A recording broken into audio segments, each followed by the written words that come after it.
I'm Frank Fort with my partner John Congemi. And John, for the first time in college football Division I this season, there will be two true freshman quarterbacks squaring off. Miami will start Ken Dorsey. His start necessitated by the injury last week suffered by Kenny Kelly against Virginia Tech. Well, it should be an exciting afternoon for Ken Dorsey. He'll be going up against only 6 DBs for the Rutgers Scarlet Knight defense. You see his numbers, 89 yards total on the season, 10 of 29, 1 touchdown and 1 interception. But I think he'll be aided by the running attack and an offensive line that is very big and has been doing a good job for the running attack. His biggest job today, pick out the open receiver, get back, get rid of the football before the pressure gets to him. He should be helped by the Miami's core of wide receivers. Now, at quarterback, Rutgers actually has an experience advantage because Chad Schwenk will be making his 4th start of the season today. You're right, Frank. Chad Schwenk comes into the game for the Scarlet Rutgers team. You see there 3 touchdowns, 3 interceptions, 794 yards passing. He has a 59% completion rate going. He'll get rid of the football, but I think he'll have a tougher test than Ken Dorsey just because the Hurricane defense is so tough, and they'll bring some pressure early in the football game to try to combat and make them really one-dimensional on offense. Despite the final score last week, Miami's defense played reasonably well. In fact, they had 15 tackles for loss against Virginia Tech. All right, that brings us to the running game. Injuries for Miami, suspensions for Rutgers. The Canes, of course, lost Najee Davenport in game 1 of the year. James Jackson will miss his 2nd consecutive game. That means Clinton Portis, another true freshman, will start at tailback. He's had 4 100-yard games so far this season. I don't think Miami loses much at the running back position. You see Clinton Portis' numbers, 6 touchdowns, an average of 5.3 yards every time he touches the football, and 546 yards in total yards rushing. He does a great job of exploding through the line of scrimmage. The only problem with Clinton the last couple of weeks, he's dropped the football. He has to hold on to the football, pick and choose when he can use his speed as he does against West Virginia there to the outside, but he's got great speed once he gets in the open field. I have a lot of confidence in Clinton Portis, and I think he'll have a big game today against Rutgers. He had 130 yards against Virginia Tech last week, but as you mentioned, 3 fumbles, and Virginia Tech recovered 2. For Rutgers, head coach Terry Shea has suspended their leading rusher, Jackie Crooks. That means another freshman, Jason O'Henny, will get the start. It's going to be a rough afternoon for Rutgers, especially on the offensive side of the ball. When you take a look at the numbers, you see Crooks out. He had a lot of yards, 587. You see O'Henny in the outside, 86 yards and only 1 touchdown on 22 rushes. That's going to be a problem for Rutgers, trying to move the football offensively against this tough Hurricane defense. Consistency is going to be a key for Rutgers. If they can move the chains early, get some confidence, they may stay in this football game. But as you said, Frank, the defense for Miami very tough in the last couple of weeks. Rutgers coming off their only win of the season over Syracuse. Miami trying to stay on track for 2nd place in the Big East and a possible shot at the Gator Bowl. We'll have the opening kickoff from the Orange Bowl right after this here on Sports Channel.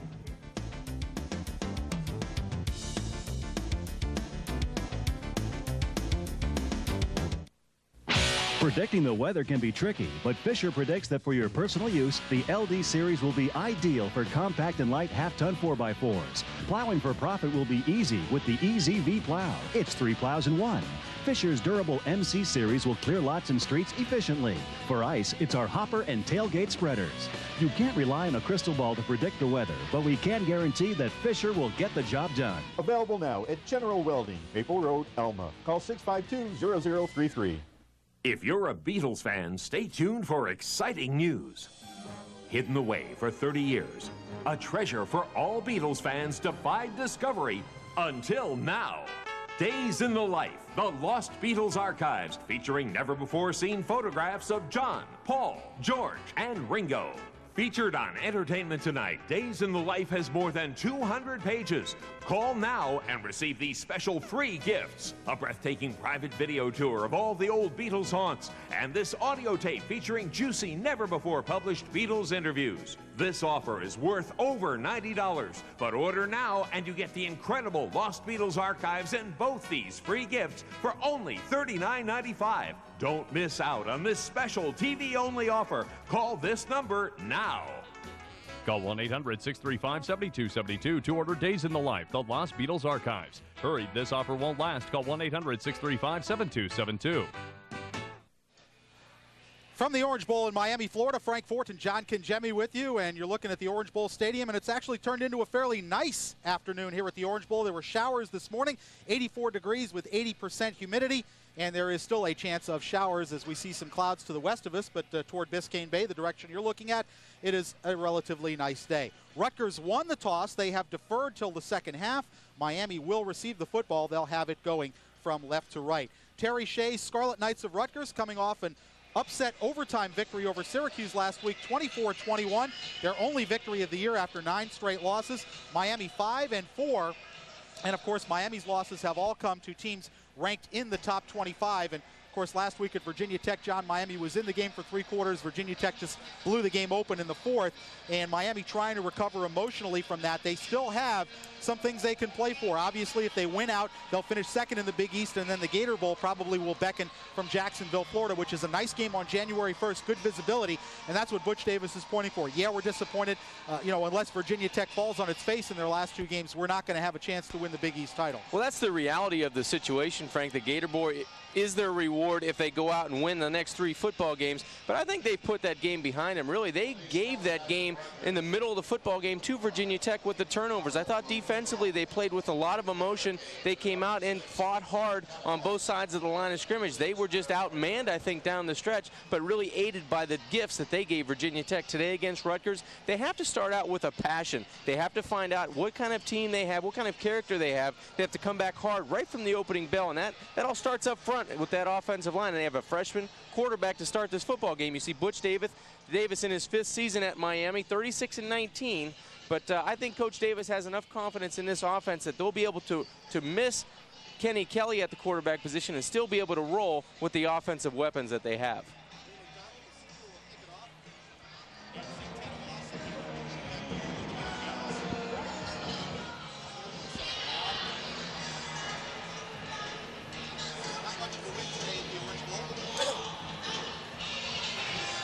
And McDonald will line it up to kick off. Moss and Mosier, the deep backs. Moss, a dangerous player, but he hasn't scored a touchdown receiving in several games, John, and the Hurricanes could not shake him loose last week against Virginia Tech. Look for Santana against this depleted Rutgers secondary to try and get something going. Here's McDonald's kick.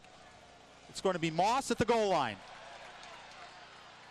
Moss bursting across the 25 to the 28-yard line, and that's where Miami and Ken Dorsey will start 1st and 10. One other injury note for Miami, Ty Wise, the starting center, is battling some bruised ribs, and Eric Schnupp will move over from guard, we were told. But as I look on the field, it appears, John, that Ty Wise is indeed in the starting lineup. Let me double check this. Yep, Ty is in the football game, number 64 in the middle of the huddle, so that is good for Miami that he can get in there and start the football game, the senior center out of Pensacola. From the Miami 28, Dorsey, his first collegiate start. Fulcher and Portis are the running backs. That's Fulcher in motion.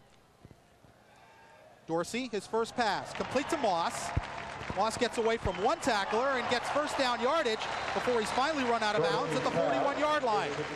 So a good opening play for the Hurricanes. Let's take a look at the offensive lineup for Miami as you look at Ken Dorsey, the freshman from Orinda, California.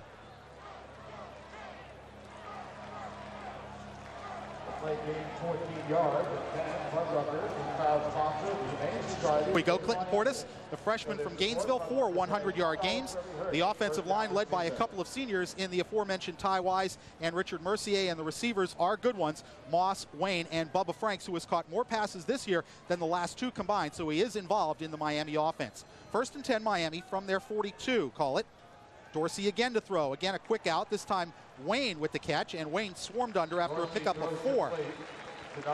Wes Robertson, the middle linebacker, out there, along with number 27, Robert Crenshaw. Let's take a look at the defense for Rutgers. They are starting all seniors on the offensive front today. Perry, Petco, Shields, and Hampton. Hampton will play in the Blue-Gray All-Star game.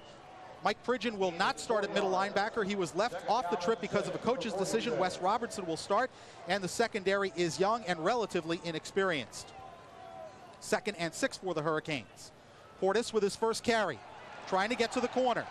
Across midfield, into Rutgers territory. He picked up 7 and will have a first down. Dax Strohmeyer, number 49, the standout outside linebacker from Upper Saddle River, New Jersey, made the tackle, but the Canes moved the chains again. 14:02 left to go first quarter. Well, Frank, if you notice, the Canes they've only run 3 offensive plays, but they have rhythm. You see Clinton Portis' numbers on the season, but they have rhythm. They've done a nice job of getting Ken Dorsey involved in the passing game right away. They throw a nice pass outside to Santana Moss. They come back with a hitch pass, and then Portis picks up a first down on the 3rd offensive play.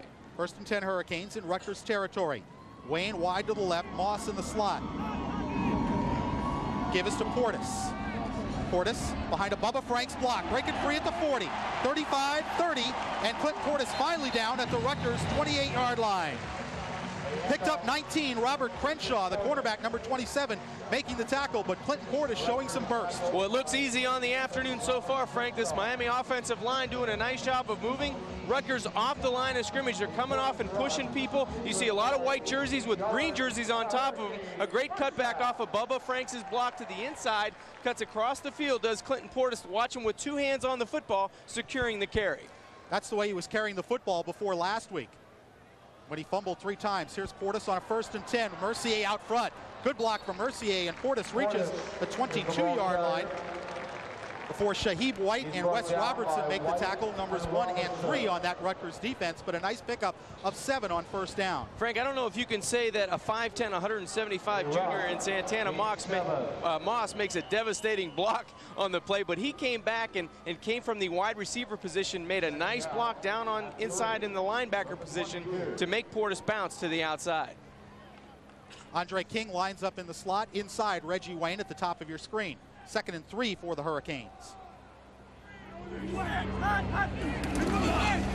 There's Portis again. Cuts back inside, dragged down at the 20-yard line, about a yard shy of a 1st down. Wayne Hampton, number 56, the Rook defensive end, they call it in the Scarlet Knight defense. Hampton, a 250-pound senior out of Paulsboro, New Jersey. That'll bring up a 3rd and 1 for the Hurricanes, actually closer to about the length of a football as they mark it close to the 19. Yeah, look for the Miami offensive line to really take charge here on a 3rd and short. They'll come off the ball. Don't want to jump off sides right here. This is a crucial scoring opportunity that the Miami Canes have put themselves into. Come off the ball hard and get a 1st down. Miami with the double tight end, Franks and Fulcher. This is Portis. Tried to bounce to the outside. It'll depend on the spot. He was stacked up in the hole. Number 42, Brian Bender, the safety, making the tackle as Portis hesitated instead of just putting his head down on a 3rd and 1 and trying to get what he could. And they're going to say he's short by about, again, the length of a football, so no gain. It's 4th down and 1. Ivan Mercer in the game as a 2nd tight end for the Hurricanes. Mercer, number 86, 6'7", 230 pounds, a junior college transfer from Antelope, California. Again, double tight end, 1 wide receiver. This is a 4th down play. Fake to Portis. Dorsey has Mercer wide open, 15, 10. Ivan Mercer, touchdown Hurricanes. Kenny Dorsey's 2nd collegiate touchdown pass, and Ivan Mercer's 1st touchdown as a Miami Hurricane. That's right, Frank. Mercer's 2nd catch as a Hurricane goes for a touchdown. Nice play call. Good fake by Ken Dorsey. I thought they may do that on 3rd down with the formation, but a nice call and a nice execution of the play fake by Ken Dorsey. All he had to do was put the football out. Rutgers took the bait, an easy pitch and catch for the Hurricanes' 1st score of the afternoon. Ken Dorsey leading Miami on the touchdown drive. 11 minutes, 8 seconds left to go 1st quarter. Andy Crossland in to attempt the extra point. Low snap. Jeff Popovich did a good job to get it down, and Crossland knocks it through for the conversion. 11 minutes, 8 seconds left to go 1st quarter. Miami scores on the opening drive. Ken Dorsey to Ivan Mercer, 19 yards. It's Canes 7, Scarlet Knights nothing.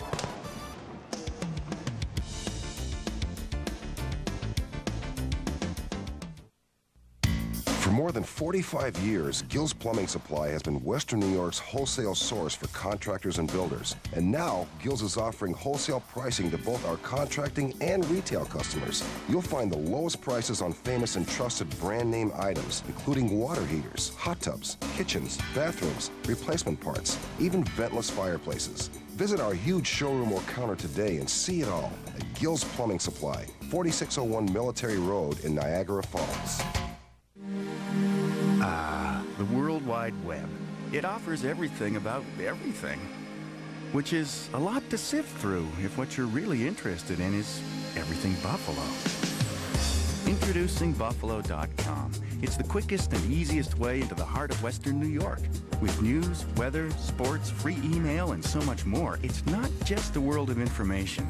It's the world you live in. Buffalo.com. It's everything Buffalo. Dodge Ram's payload and towing capabilities are the stuff of legend. But there's a load more. Ram introduced the world's first quad cab. Ram's available Magnum V10 is the largest and most powerful V10 in a full-size pickup. And Ram pickups are the longest-lasting full-size pickups on the road. We could go on, and on, and on. Dodge Ram. Different. Ken Dorsey, the true freshman quarterback for the Hurricanes, leads his team on a 72-yard touchdown drive, finished off by the pass to Ivan Mercer, the junior college transfer tight end. Watch the play fake. Watch Ken Dorsey show the football and take it right away. He's got Mercer wide open. All he has to do is put a little touch on the football, and then it's a lot of green grass for Ivan Mercer. He just sprints to the front end zone, the front pylon of the end zone, hand raised, and a lot of excitement out of the tight end, and as well as your quarterback. A nice opening drive for the freshman, number 11. And as you can see, Miami wearing the green jerseys for the second time at home this year. Previously wore them against West Virginia. Third jersey they brought in last year as part of the marketing plan. Butch Davis's team going 8 plays, 72 yards. Antoine Lovelace and Dennis Thomas back to receive the Andy Crossland kickoff. That's Thomas from the 3. Thomas tripped up at the 15-16-yard line. Good coverage on the special teams. LeVar Scott, number 39, a backup linebacker, making the play for Miami. So another true freshman, Chad Schwenk, brings the Rutgers offense onto the field. A look at Schwenk. This year, 64 for 107 in passing, 59% completion, 3 touchdowns and 3 interceptions. The 6'2", 190-pound freshman from Whitehall, Pennsylvania. Rutgers will start 1st and 10, call it from the 15.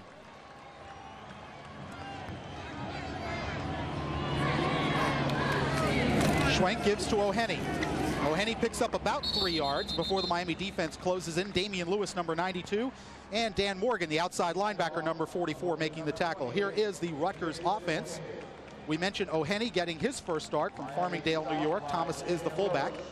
The Rutgers wide receivers, top receiver Errol Johnson, 32 catches, including 2 for touchdowns. And the offensive line led by Sean O'Hara, the left tackle from Hillsborough, New Jersey, also going to be playing in a postseason All-Star game. He'll go to the Hula Bowl. Pickup was 3 on 1st down on 2nd and 7. Schwenk, play fake, under pressure. Fires incomplete for his fullback, Thomas, out of the backfield. Big heat put on by a blitzing Dan Morgan and by Matt Sweeney, number 98, the senior defensive tackle. Let's take a look at the defense for Miami. Front 4, with the exception of Lewis, has been a little bit disappointing this year. Joseph's still a freshman, but Michael Barreau has not achieved what the coaches thought he would so far this year. Outstanding linebacker core, Morgan Webster, and a blossoming star in Chris Campbell. And the secondary, Mike Rumpf had an outstanding year at corner, and Marquise Fitzgerald got to start instead of Leonard Myers at the corner, number 27 instead of 22. 3rd and 7 for the Hurricanes. Schwenk will operate out of the shotgun with 3 wide receivers. Schwenk passing outside, complete. That'll be first down yardage. And up across the 33-yard line, L.J. Smith, the tight end, making the catch. And that'll be a first down for the Scarlet Knights. Schwenk did a nice job after coming back from that devastating hit that Dan Morgan put on him on 2nd down. He comes back and throws a nice pass out to L.J. Smith. He gets his 25th reception of the season, but watch the position of the throw. Right on the outside of number 27, you see there Marquise Fitzgerald, and inside of another Hurricane defender. And the good thing that Smith does, he goes north and south after he catches the football. It moves the change for the Rutgers offensive team. Smith had a nice day against Syracuse last week. 4 catches on 1st and 10. They shift into the eye.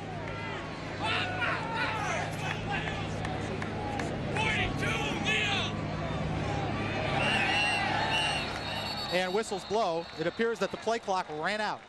So that'll cost Rutgers 5 from the 34 back to the 29-yard line. Our referee today is James McConaughey.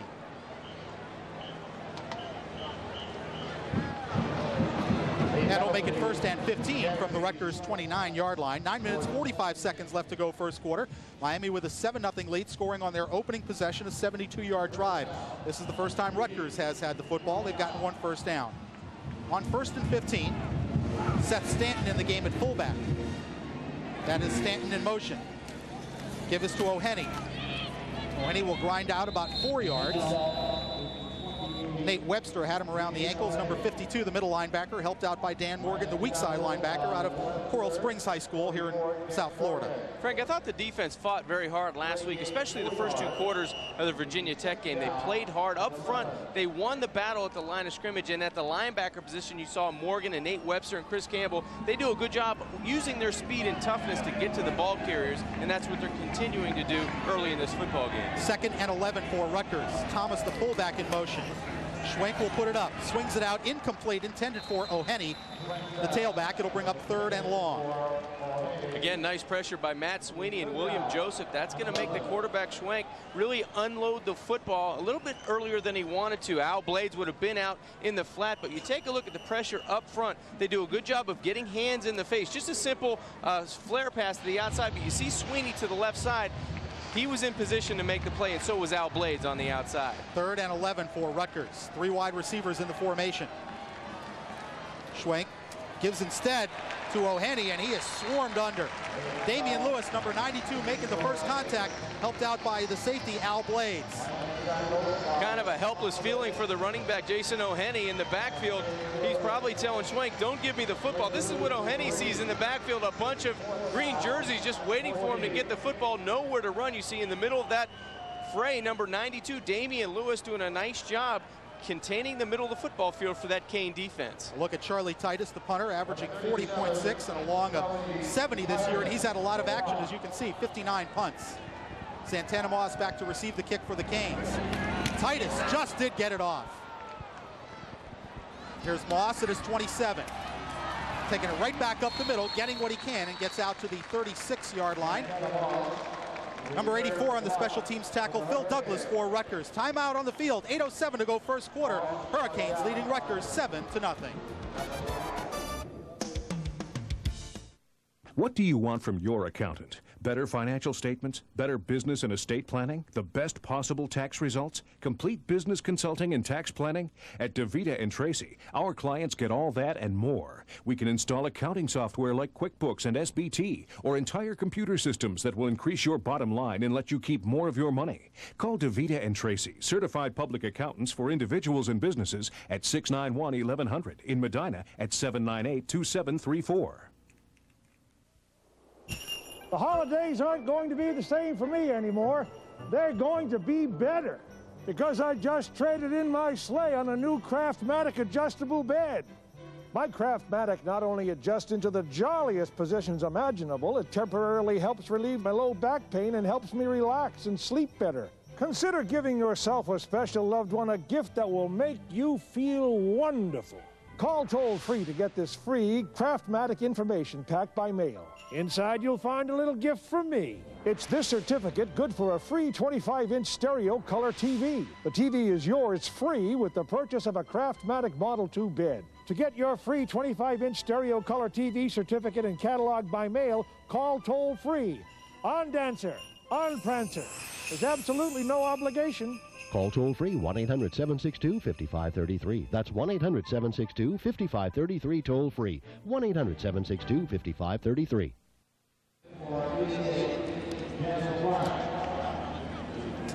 8:03 to go first quarter. Canes with the early 7-0 lead.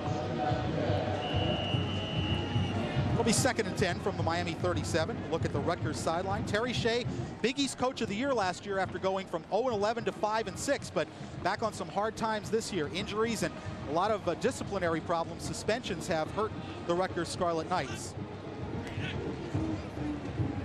On a 2nd and 10. Dorsey under pressure, dumps it off to Fulcher, the fullback, to the 45 of Miami and up to the 47 near first down yardage. Ryan Bender and Shaheed White, the safeties, combined on the tackle, but that's a gain of 11 and a Miami first down. That's a great changeup, Frank, for the play they normally run to the short side of the field with a fullback tight end combination. Usually Bubba Franks goes high and Mondrell Fulcher will continue the flat, but this time you see 18 cut back across the center of the field. That's a great delay route, almost a check down from a running back position, and Mondrell Fulcher does a nice job securing the football and getting the first down for the Canes. Only the 8th catch of the year for Mondrell Fulcher, and he has not really been as big a part of the offense as we thought prior to the season. On 1st and 10, fake. Dorsey going to go deep for Reggie Wayne and overthrows him at the 12-yard line of Rutgers. Crenshaw had the coverage, number 27. Just need a little more air under that one, John. Yeah, but you see the strength, the arm strength that Ken Dorsey possesses and the timing that he possesses. He came back 5 steps, unloaded the football down the field for Reggie Wayne, a little bit too far, about 4 or 5 steps too far, but at least the Canes are threatening down the field, and they're using the timing of the quarterback and receivers to perfection so far in this football game. I think that's something that you gain with Ken Dorsey. On a 2nd and 10 from the Hurricane 47. Delay give to Portis. Portis to midfield. Portis bursting to the Rutgers 40, lost the football, and Rutgers has it at their 35. Well, Clinton Portis had a 12-yard gain and a first down, but Rutgers recovering the fumble. Wes Robertson, the middle linebacker, number 3, getting on it. Well, turnovers killed the Hurricane offense last week in Virginia Tech. This time you see Portis has the first down, gets some blocking down the field. It looked like the ball may have been stripped by his own player going past the block down the field. Let's see if the ball is in fact hits the back right there. You see the helmet of Andre King. Actually, the back of Andre King knocked the football loose. Really unfortunate turnover for the Hurricane offense, trying to gain positive yardage. 1st and 10 Rutgers at their 35. Thomas in motion. O'Henny with the football. Hit in the hole by Dan Morgan. No gain. Dan Morgan getting all up in O'Henny's grill, and penalty flag on the far side of the field. So let's check this out.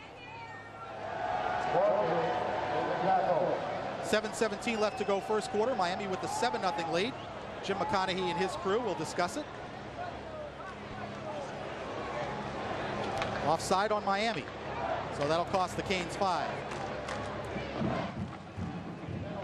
Didn't see anybody initially, Frank, get off the line of scrimmage. They may have lined up in the neutral zone, but it looked like Dan Morgan filled the hole with a lot of quickness. He has his speed back, and it looked like he's closer to 100% in the last couple of series you've seen for the defense of the Canes. That's one criticism of this Miami team, is that the little things, the penalties that hurt them, the penalties that hurt them in Boston College, or they came back to win that game. Some timely penalties or untimely penalties from Miami's standpoint last week against Virginia Tech. On a 1st and 5, Schwenk on the option. He'll go down for no gain.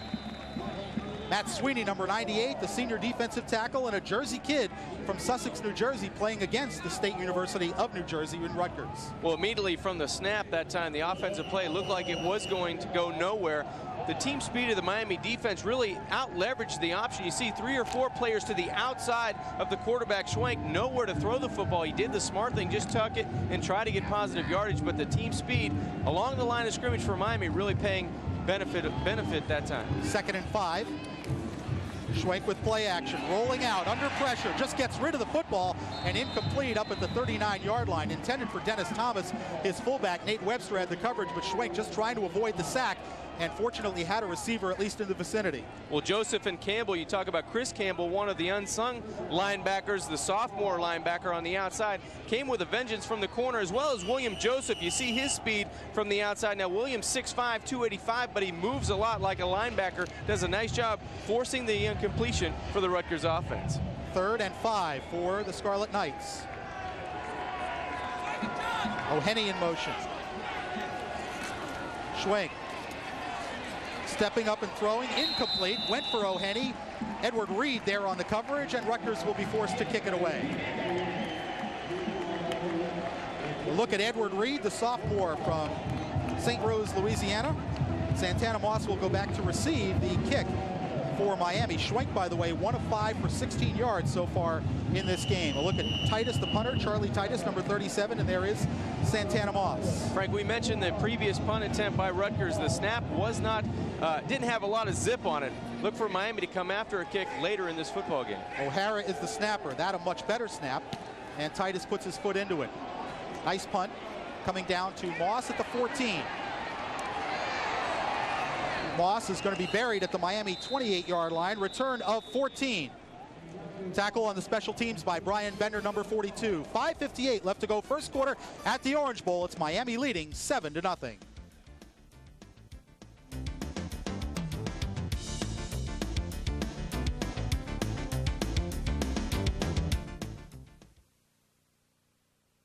My idea of a great night was watching the movie of the week. Then I called 800 Outdoor and got the Outdoor Life Network. Now I see people risking their lives in the Himalayas on adventure quests, pushing themselves to the limit in the Ray Gilwaz, doing insane tricks on Danger Zone. And I can learn the pro secrets from expert hosts like Olympic gold medalist Davis Finney. Of course, I still enjoy watching dramas. Call 800 Outdoor and tell your cable company to add OLN. You rode a killer wave, clung to an impossible rock face, biked to the ends of the earth, and came back with the video to prove it. Now, show your awesome outdoor adventure to the world. Call 877-OLN-ADVENTURE and send us your tape. If we air it on our series Amazing Adventure Videos, you could win an internship with OLN, cash, or a dream vacation. So send us your incredible video by January 31st, 2000, and turn adrenaline into gold. This is some crazy stuff. Of 7-0. And Miami will have it 1st and 10 from their 28-yard line. Ken Dorsey with Mondrell Fulcher and Clinton Portis in the backfield. Portis, by the way, has now set a Miami freshman rushing record. There's the fake to Portis. Dorsey swings it out to Fulcher, complete at the 35. Fulcher gets away at the 45 and finally out of bounds at the Miami 48-yard line. Well, Mondrell Fulcher much more involved already in this offense, John, than we've seen him practically the whole season. And a guy that's very involved is the quarterback, Ken Dorsey. I'm impressed with the awareness. He sees right here that the leverage outside the linebacker, number 5, Moore, does not run out with the fullback Fulcher. He knew he had outside leverage, and now you just get it to the big fella on the outside. The 6'4", 250-pound senior fullback does a nice job taking it upfield in a big offensive play for the Canes. Pickup was 19 on 1st down. This is Jared Payton across midfield. Jared Payton with the 44-yard line of Rutgers, nearly enough for a 1st down. Pickup was 9. Wes Robertson, the middle linebacker, making the tackle. And an ovation from the crowd here at the Orange Bowl as Jared Payton, of course, lost his father 2 weeks ago and has switched his number to number 34 in honor of his dad. Limited action so far this year. Of course, missed a couple of games when he was in Chicago to be with his ailing father. And the crowd happy to see him in the ball game and getting a nice 9-yard gain there. A lot of class there shown by the Miami fans. Jared Payton running with some authority through the Rutgers defensive front. 2nd and 1. Dorsey on the out pattern, complete to Reggie Wayne. And Reggie Wayne still going at the Rutgers 30 and down to the 28-yard line. Rutgers thought he stepped out of bounds, but he didn't. Wes Robertson, the middle linebacker, had to come over along with Jabari Moore, number 5, and Brian Bender, number 42, to make the tackle. That is a Miami 1st down, moving from the Rutgers 44 to the 28. Frank, this is what happens when you get the wide receivers involved early in a football game. They're going to want to make more and more plays because they know what they need to do. They're filling out the cornerbacks. They know what kind of coverage they're getting up against. You see, Reggie did a nice job staying in bounds and gaining another 5 to 7 yards, going up the field. Good footwork by the wide receiver. Gain was 16. 1st down Miami at the 29 of the Scarlet Knights. This is Jared Payton. Payton behind some nice block and puts his head down and gets to the 22-yard line. Well, Jared Payton not shying away from contact there. Dax Strohmeyer, number 49, in on the tackle for Rutgers. 4.5 minutes to go, 1st quarter. Nice aggressive run to the short side of the field that time by Jared Payton. As you said, watch him take on this block. He actually dishes out the punishment down the football field to White, the free safety. Nice job of lowering the head and not taking the punish, but actually dishing it out. Jared Payton, nice size, 6'2", 205, the true freshman from Arlington, Illinois. 2nd and 3 for Miami from the Rutgers 22. Jared Payton again. Again, spinning off contact and has 1st down yardage to nearly the Rutgers 15-yard line. Thomas Petco, number 61, junior from Quakertown, Pennsylvania, making the tackle for the Rutgers defense. But with 3:58 left to go 1st quarter, the Hurricanes move the chains once again. There's a lot of running room inside the tackles today, and this Miami offensive line doing a good job of providing the holes for both of the running backs, Clinton Portis as well as Jared Payton. You'd like to see Miami on 1st and 10 right here come out and throw the football into the end zone. You got single coverage outside with Santana Moss. From the Rutgers 16, you see the score, 7-0 Miami here in the 1st quarter. Mercer and Franks, double tight end to the bottom of your screen. That's Mercer in motion. Give to Payton. Payton spinning off tacklers. Jared Payton still going. Jared Payton's first touchdown as a Miami Hurricane as he takes it in from 16 yards away. What a terrific run by Jared Payton. as he points to the sky to remember his father, Walter. Just a terrific run, a balancing act by Jared Payton of going off of Rutgers would-be tacklers into the end zone. And you can't think, you want to know what he's feeling right now. Probably goosebumps just thinking about what he has accomplished in the memory of his father. I'm getting goosebumps right now, John, because I'll tell you what, I've had a chance to meet the kid throughout the year, talk with him.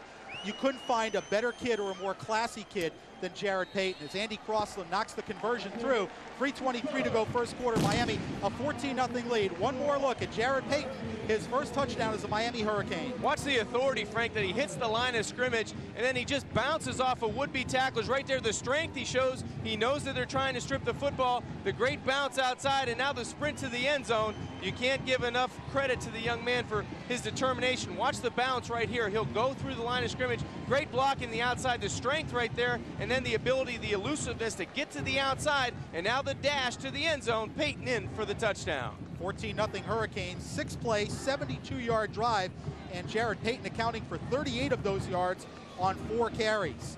Well, John, as I mentioned, you had to admire the way Jared Payton has handled everything from the day he's gotten on campus, because when he got here, there was a lot of questions about his dad's health. He handled that with a lot of aplomb, a lot of class. You saw when his father passed away, he spoke publicly, and then at the memorial service at Soldiers Field in Chicago, and just the way he handled himself, you could tell that this kid was brought up the right way by a classy guy, Walter Payton, and his wife Connie, and what a class act that Jared Payton is. Well, I had a chance to meet his father, Walter, on numerous occasions, and I've met Jared for a couple of times in his short time here at Miami, and he exudes the same class of the Payton family, and that's a terrific attribute to hold on to. A terrific moment for Jared Payton, his first college touchdown, coming just 2 weeks after his father passed away.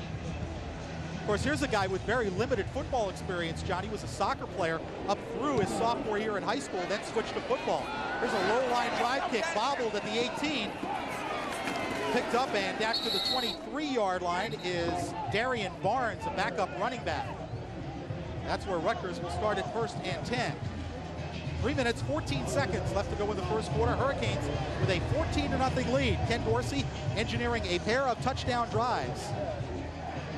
Hurricanes are really taking control of this football game, as you said, with 3:14 left to go in the first quarter. This defense doesn't look like they're going to bend at all today. They've got taking control of the line of scrimmage. They're going to bring heat to Schwenk, the quarterback from Rutgers, and the offense under Ken Dorsey have done a terrific job of moving the football field. He's managed it well. Saw the scoring drive for Miami taking 4 minutes and 35 seconds. Schwenk with play action.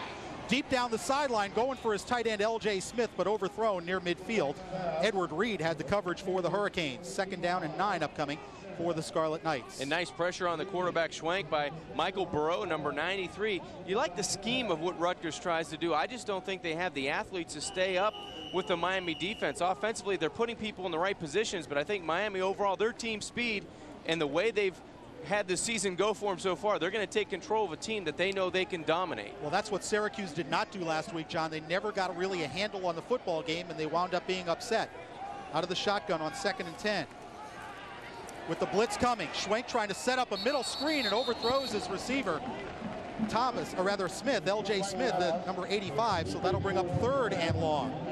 Frank, that's exactly what I was talking about. They have a great scheme. That's a perfect play for that defensive call. Now a blitz by Miami. You have the middle screen there wide open. You have blockers in front. If it's a good throw, it's going to be a successful offensive play. But as a result, Miami's team speed just too much. You see number 92 coming in, Damian Lewis providing pressure, and Schwenk could not make the throw. And Marquise Fitzgerald on the corner blitz getting a hit on the quarterback. On 3rd and 11, 3 wideouts in for Rutgers. Schwenk out of the shotgun. Blitz on from Popovich, and down he goes. Jeff Popovich and Nate Webster will share the sack, and Rutgers again will be forced to kick. Well, just opened wide up right through the center and guard gap. Number 33, Jeff Popovich, coming in untouched. Not enough blockers for the Miami scheme that time, and he gets a sack. He shares a sack actually with Nate Webster. No one in the middle. You see right there, Dan Morgan drawing 2 blockers to the outside. You see 28, Jason O'Henry, with no one to block. He should have been on number 33, Jeff Popovich. They get in and cave the pocket on Chad Schwenk. Titus will stand at his goal line to kick. Santana Moss to receive for Miami.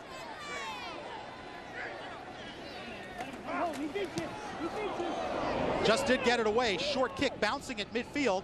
Moss grabs it at the Kane 45. Nice move. Here's Santana.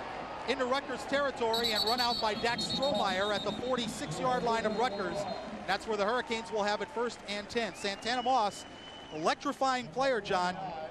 Really hasn't busted one on the punt unit this year for a touchdown, but has had several where he's come close. Well, you're right, Frank. He's been a step away on a couple different occasions, but you know, you mentioned earlier in the broadcast, where has Santana Moss been in the offense? And you see it on special teams. He can beat you with one play, just as he can from the wide receiver position. A nice block down the field. You see Edward Reed trying to provide some help on the outside, but he made a big play. Miami almost got that block. Aaron Mosier sprang free on the inside, almost gets the block of the Rutgers punter, but 14-0 for Miami. They have momentum on offense. They're stopping them on defense. This is exactly the way Butch Davis would like the game to go. Well, I didn't see the penalty flag come out, but they moved the ball back to the Miami 44, which would be approximately a 10-yard penalty. So I have to assume there was some sort of block in the back there. Yeah, I didn't see it either, Frank.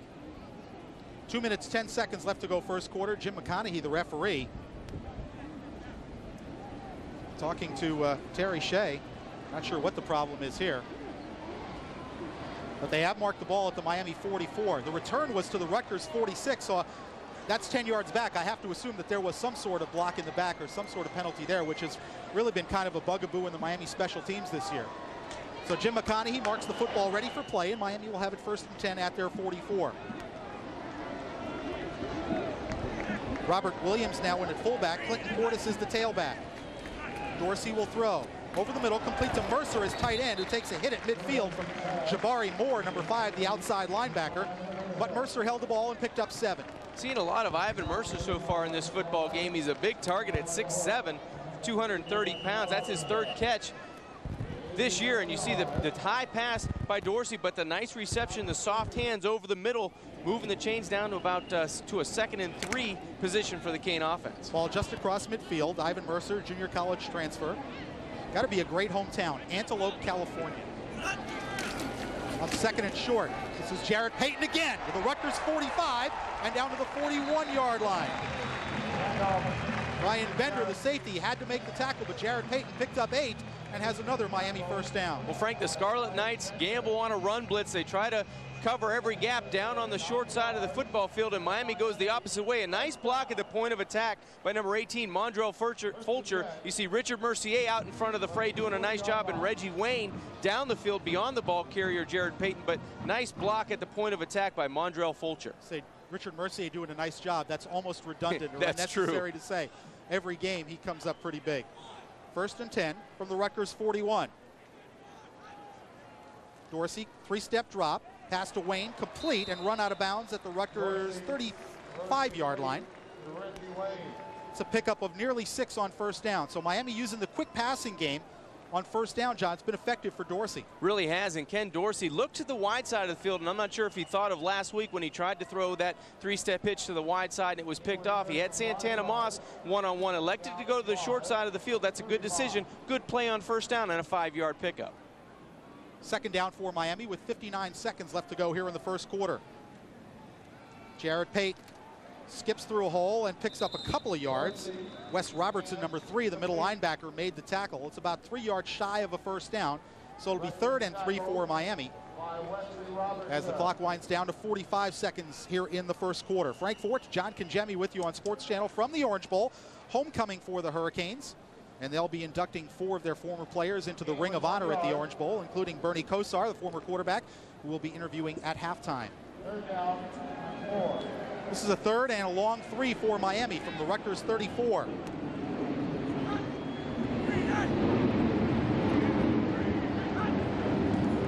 Dorsey will throw. Over the middle, complete to Fulcher. He's got a 1st down inside the Rutgers 20-yard line. Dax Strohmeyer, 49, and Jabari Moore, number 5, combined on the tackle. But Mondrell Fulcher, apparently, John, a big part of the game plan today. Well, Jamari Moore, the linebacker for Rutgers, I think they're just underestimating the speed of Mondrell Fulcher at the fullback position and the way he can cut like a wide receiver. Moore was in perfect position to the outside, but Mondrell just used his speed and his ability to get in and out of a break for a nice reception over the middle. They've run that play a couple times today. Every time it's been successful. Mondrell Fulcher with 3 catches here in the first quarter. We have reached the end of 1.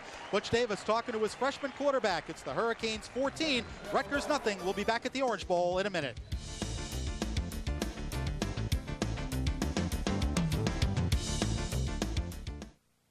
Every Sunday, the game's at Gables. We've got the NFL ticket and the NHL ticket so you can enjoy the game on our 10-foot screen and 6 TVs giving you the sharpest picture around. There's lots of Molson's and free pizza at halftime. So remember, Sunday, the game's at Gables, 1285 Hurdle Ave. Every Monday, the music's at Gables, featuring Tom Sartori every Monday night at 11 p.m. Live Music Monday also features Bud and Bud Light. Tom Sartori at 11 every Monday at Gables, 1285 Hurdle Avenue. So, I have a secret. I love to gamble. I love the rush. You know what? Who cares? Nobody knows. I know.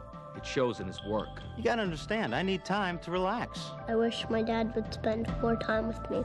I'm not hurting anybody. You're hurting the family. I know what I'm doing. I don't need help.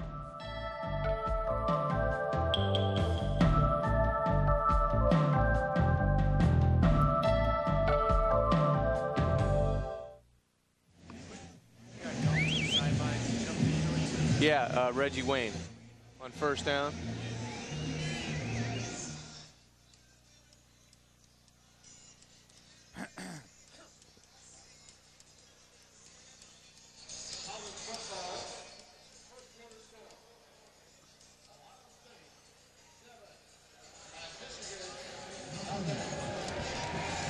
Support UM student athletes by making a donation to the Hurricane Club. Every dollar raised goes toward the Student Athlete Scholarship Fund. Support Hurricane Athletics by making your donation today to the Hurricane Club at 305-284-6699 or 1-800-GO-CANES. As we begin second quarter action here at the Orange Bowl, Frank Fort and John Kinjemi with you from the OB. It's Miami's ball, 1st and 10 from the Rutgers 19-yard line. Canes already leading by a 14-0 count. Dorsey to the end zone and knocked away. Reggie Wayne, the intended receiver. Tony Berry had the coverage. And a Rutgers player, Brian Bender, down in the end zone. Take one more look as he tried to get Wayne on the post pattern, John. Watch the football, though. It's great timing and great anticipation. Boom, he makes his break, the ball's in the air. That's the only way you can beat that in-and-out coverage with the free safety coming from the middle of the football field. That's great anticipation by Ken Dorsey. You can't teach that. That's something you have to have, and definitely Ken Dorsey has shown that he can move the football through the air. There was one criticism of that play. It might have been he needed a little more zip on the football there. And that'll come. You know, the ball may have hung up a little bit high, but with receivers with the ability that you have on the outside with Reggie Wayne, you can give them opportunities like that to come up with the football. And I think that Ken Dorsey knows that. Only being a freshman, and he's 6'5", 180, that throwing arm's going to get stronger as he matures and he gets into this Cane offense and can move the football a little bit. But he has a great knack of throwing the football. And we talk about Rutgers, it looks like Brian Bender still down in the end zone. It looks like a left knee being attended to, Frank. 6'2", 210-pound freshman from Shenandoah, Pennsylvania, not far from where I grew up in northeastern PA. This Rutgers defensive secondary has just been belittled by injuries and suspensions. One more look at the post pattern, and you'll see that Berry and Bender will collide at the end of this play. Yeah, watch the left knee. You see there the knee actually buckles. Actually, the right knee looked like it buckled underneath, and that's a painful situation to be in, trying to come from the free safety spot and make a play, 3 bodies up in the air, and you hope that Brian Bender's going to be able to bounce up and get back into this football game, because as we said in the open, only 6 really healthy defensive backs for Rutgers, and Brian Bender that you see there, only a freshman. He needs to get back into this football game, but it doesn't look very good for Rutgers right now. Also on the Miami sideline, Jarrett Payton being looked at for a left elbow injury. Looks like they're putting a brace on his left elbow. It looks like he will be able to play with it, as I'm looking at him through the field glasses, and they're patting him on the elbow saying you should be good to go, but you see that big black brace now on his left elbow. When we return to play, it'll be 2nd down and 10 for the Hurricanes from the Rutgers 19-yard line as they've assisted Brian Bender from the field for Rutgers. Total yards so far in this game, that's unbelievable right now. Take a look, Frank, right here. You might have Mondrell Fulcher coming underneath with a tight end combination with the passing attack right here. Double tight end in the game for Miami. Dorsey with play action out to Fulcher at the 20. Fulcher, 15, and finally shoved out near the 11-yard line. Looked like Dax Strohmeyer had good coverage, but Fulcher just blew right by him, and Wes Robertson, the middle linebacker, forced to make the tackle. Fulcher actually bumped in at the line of scrimmage to one of his own players. He was supposed to be out in the flat. You've seen him cut back across. Watch Mondrell trying to get to the outside. Actually bumps into number 59, Perry, the defensive end, able to escape Strohmeyer, the linebacker, and then go up the sideline, the Miami sideline, close to a first down. Looks like it brings up a 3rd and a long 3 for the Canes. 11 seconds elapsed here in the second quarter. Miami trying to add to a 14-0 lead. On 3rd and 3, this is Clinton Portis. Portis cannot get the corner turned. Mike Petco, number 61, in on the tackle along with Marcus Perry, number 59, so that will bring the Miami field goal unit onto the field. Yeah, looking at the Miami sideline, offensive line coach Art Keogh not happy with the offensive line work that time. Kind of giving the stare down to the big boys up front. They have to get in a situation where they can get 2 and 3 yards on 3rd down, especially going in for touchdowns and not field goals. Scott Puckett late coming onto the field for Miami, and now joining the unit at the right side of the formation. Still plenty of time on the play clock, 15 and counting, as Popovich will hold from the 20, and Andy Crossland will line up a 30-yard field goal try. Crossland 10 of 16 this year.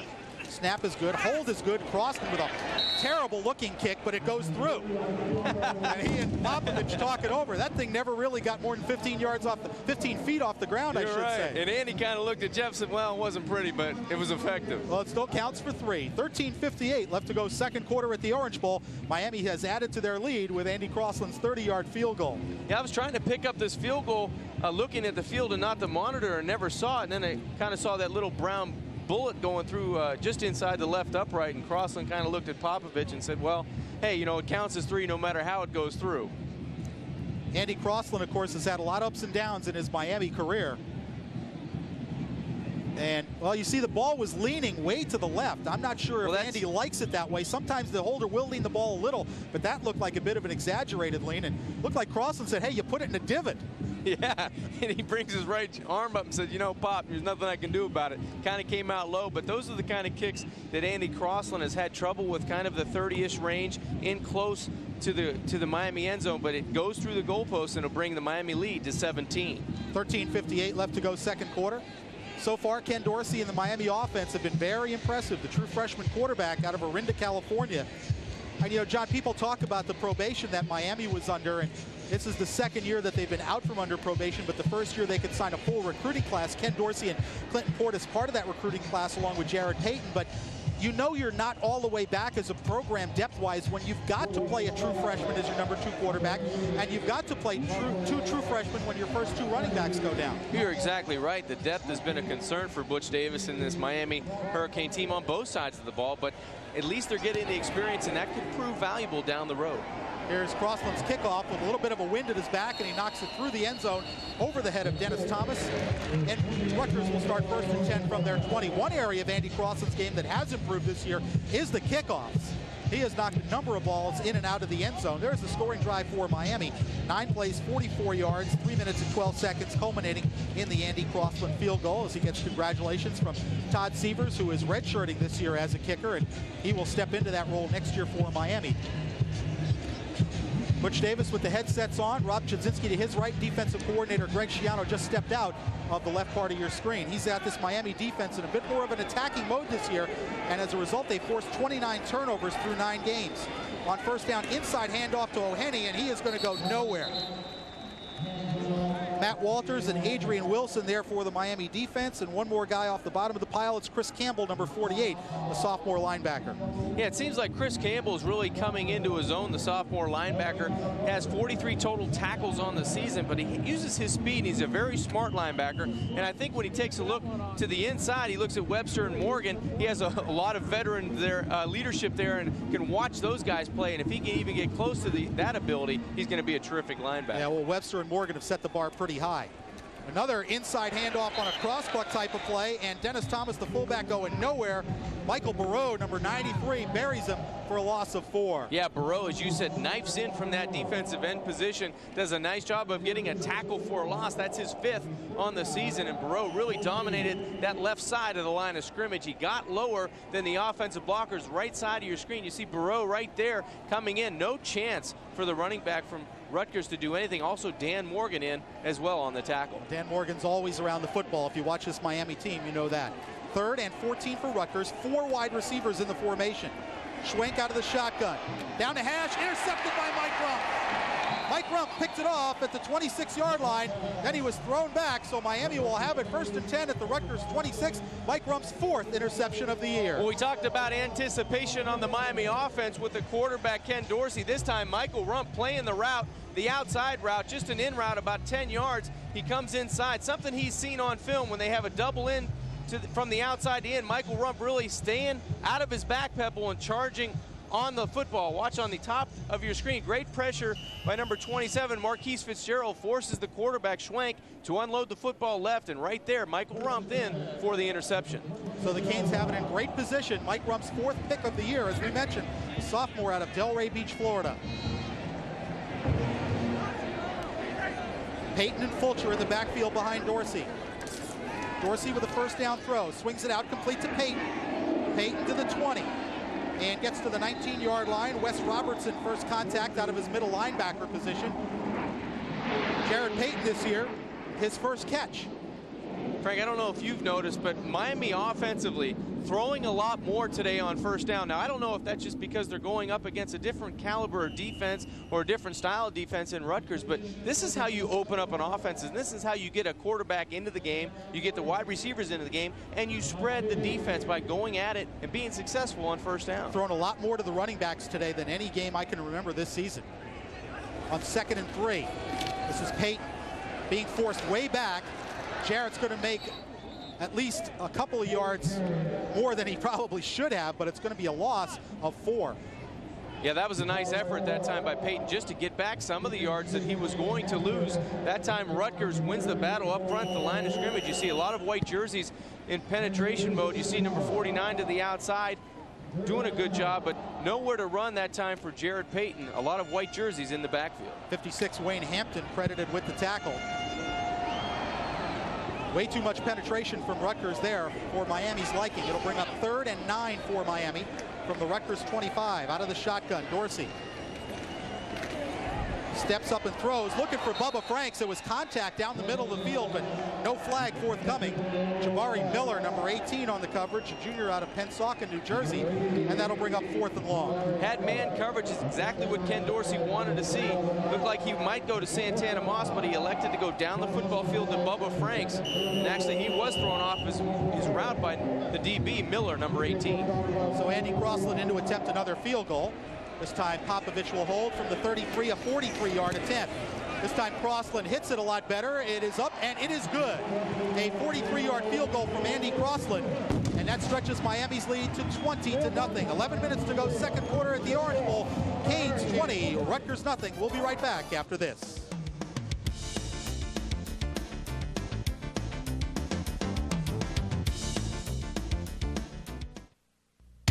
For more than 45 years, Gill's Plumbing Supply has been Western New York's wholesale source for contractors and builders. And now, Gill's is offering wholesale pricing to both our contracting and retail customers. You'll find the lowest prices on famous and trusted brand name items, including water heaters, hot tubs, kitchens, bathrooms, replacement parts, even ventless fireplaces. Visit our huge showroom or counter today and see it all at Gill's Plumbing Supply, 4601 Military Road in Niagara Falls. What do you want from your accountant? Better financial statements, better business and estate planning, the best possible tax results, complete business consulting and tax planning? At DeVita and Tracy, our clients get all that and more. We can install accounting software like QuickBooks and SBT, or entire computer systems that will increase your bottom line and let you keep more of your money. Call DeVita and Tracy, certified public accountants for individuals and businesses, at 691-1100, in Medina at 798-2734. Sports Channel Florida by ESPN Regional, solely for the entertainment of our audience. Any reproduction, transmission, or other use of this program without the express written consent of ESPN Regional or Sports Channel Florida is prohibited. 11 minutes exactly remaining 2nd quarter. Miami Hurricanes with a 20-0 lead over the Rutgers Scarlet Knights. Andy Crossland will kick it off. Dennis Thomas and Antoine Lovelace back to receive for Rutgers. Miami converting the Mike Rump interception into 3 points. As Crossland knocked it through from 43, his long this year has been 47. So Crossland now 12 out of 18 on the year field goal wise, and the referees say, wait a minute, we're not ready. Our referee crew today headed by James McConaughey. Miami 3-1 in the conference and taking aim on that number 2 spot behind Virginia Tech.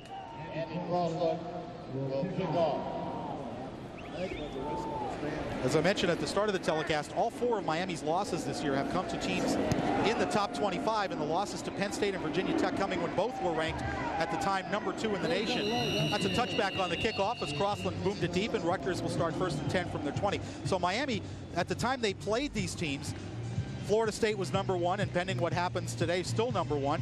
Penn State was number 2 at the time of that loss. Virginia Tech was number 2 at the time Miami lost to them. East Carolina was unranked when Miami lost to them, but the Pirates have since gotten into the top 25. Yeah, a lot of good teams Miami's gone up against, and in those games, Frank, they've each had opportunities to win those football games. They played tough for two quarters, 3 quarters, but just never could finish it off in the end of the football game. Schwenk leads the Knights out 1st and 10 at the 20. It's a give to the backup tailback, number 33, Darian Barnes, and he is buried for a loss of 2. Michael Burrow getting off the bottom of the pile, number 93, along with Matt Walters, 91, for the Hurricane defense. Matt Walters, good-looking backup defensive tackle, though he's probably more of a natural defensive end. You're right, with his size at 6'5", 250 pounds. He's only a freshman. He does a nice job getting to the bottom of the pile, along with a senior, Rod Mack, who we haven't mentioned in a couple weeks, doing a nice job at that middle linebacker spot. Mack giving Nate Webster a breather right now in the Miami defense. 2nd and 12 for Rutgers. Emmett Johnson in motion. Schwenk on the rollout. Passing incomplete, going for Johnson, Errol Johnson, a wide receiver who has 32 catches this year for a 15.5-yard average. Frank, you get the feeling early in this football game that the Miami defense could post a goose egg up on the Rutgers side offensively. Chad Schwenk, you see his numbers, only 1 of 9 for 16 yards in that interception earlier to Michael Rumpf, but the defense really taking control of this Rutgers offense. They're blitzing when they need to. There's nowhere to throw the football. The DBs are doing an excellent job in the secondary for the Cane defense. And again, the officials signal for a stop of the clock with 10 minutes and 10 seconds left to go in the 2nd quarter. Play clock was only down to 15. Didn't seem to be any difficulty with that. But McConaughey will give the Rutgers Scarlet Knights a fresh restart on that 25. It'll be 3rd and 12 from the Rutgers 18-yard line. Bit of an overcast day at the Orange Bowl, a little bit windy. Hurricanes in green, the Scarlet Knights of Rutgers in the white jerseys with the black pants. On 3rd and long, Schwenk out of the shotgun. Pass over the middle intended for O'Henny, but incomplete at the 25-yard line. Marquise Fitzgerald had the coverage, and you can see the frustration on O'Henny's face. Yeah, you sure can. You can see the frustration on Schwenk's face as well as Damian Lewis gets into the backfield and puts him down again. But really nowhere to throw the football. You got Dan Morgan coming from the wide angle at the linebacker spot rushing in. In the middle, you got Quincy Hips. And then on the right side, you see coming in, Fitzgerald does a nice job preventing the pass from being completed. But Damian Lewis, again, a nice pressure on the quarterback. Charlie Titus averaging 43 yards on 3 kicks so far today. And again, the officials stopped the clock. Timeout Rutgers. This time there seemed like it was a legitimate reason. That's right. We'll take a timeout with 10 minutes and 5 seconds left to go 2nd quarter here in the Orange Bowl. It's Miami 20, Rutgers nothing. We'll be back in a minute. Basketball team.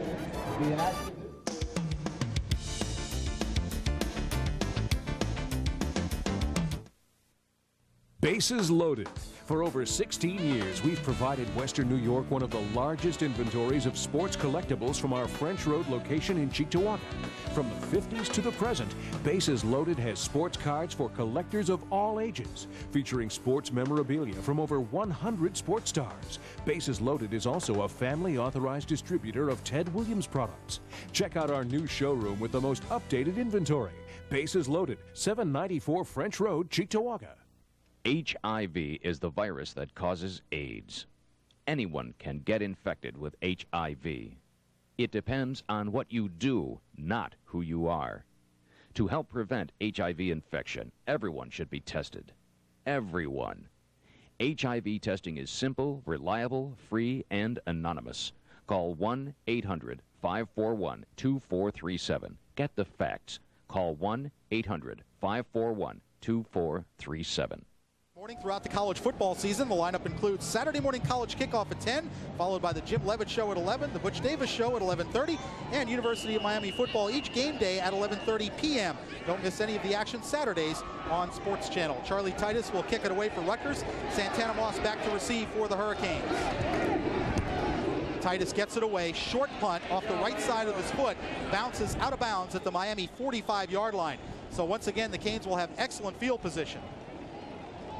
Well, you saw the Rutgers punter that time actually shanking the football towards the Miami sidelines. The defense for Miami's done a terrific job. In the last 3 series, it's been 3 plays and out in each time, and it's really been negative yards, -8, -4, and -2 yards, 1 resulting in an interception and 2 resulting in punts. So that defense for the Canes doing a nice job providing the offense with the freshman quarterback in Ken Dorsey. Great field position to move the football through the air and on the ground. Only 28 yards on the punt for Titus. So Miami has it 1st and 10 at the Scarlet Knight 45. Pitch to Clinton Portis. Has some blocking in front. Portis to the 40, 35, and run out of bounds by Jamari Moore after a pickup of 12 yards. Well, Clinton Portis, after the early fumble, was replaced by Jared Payton, and maybe just a little wake-up call there from the Miami coaches. Yeah, it could be, because Clinton Portis running this one, showing his speed to the outside, following great blocks by Joaquin Gonzalez. He breaks to the outside. You see around White, the free safety.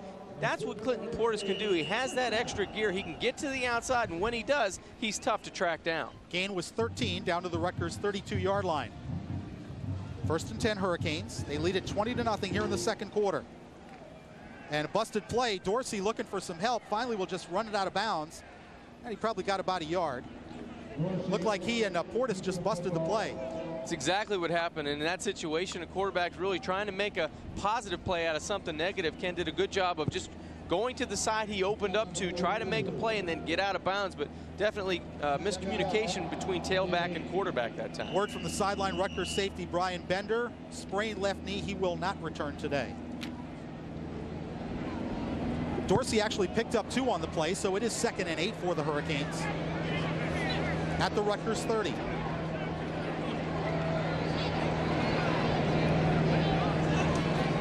Dorsey gives to Portis. Portis trying to dance out of a tackle and does. Portis cutting back inside of the 25 and down to the 24-yard line.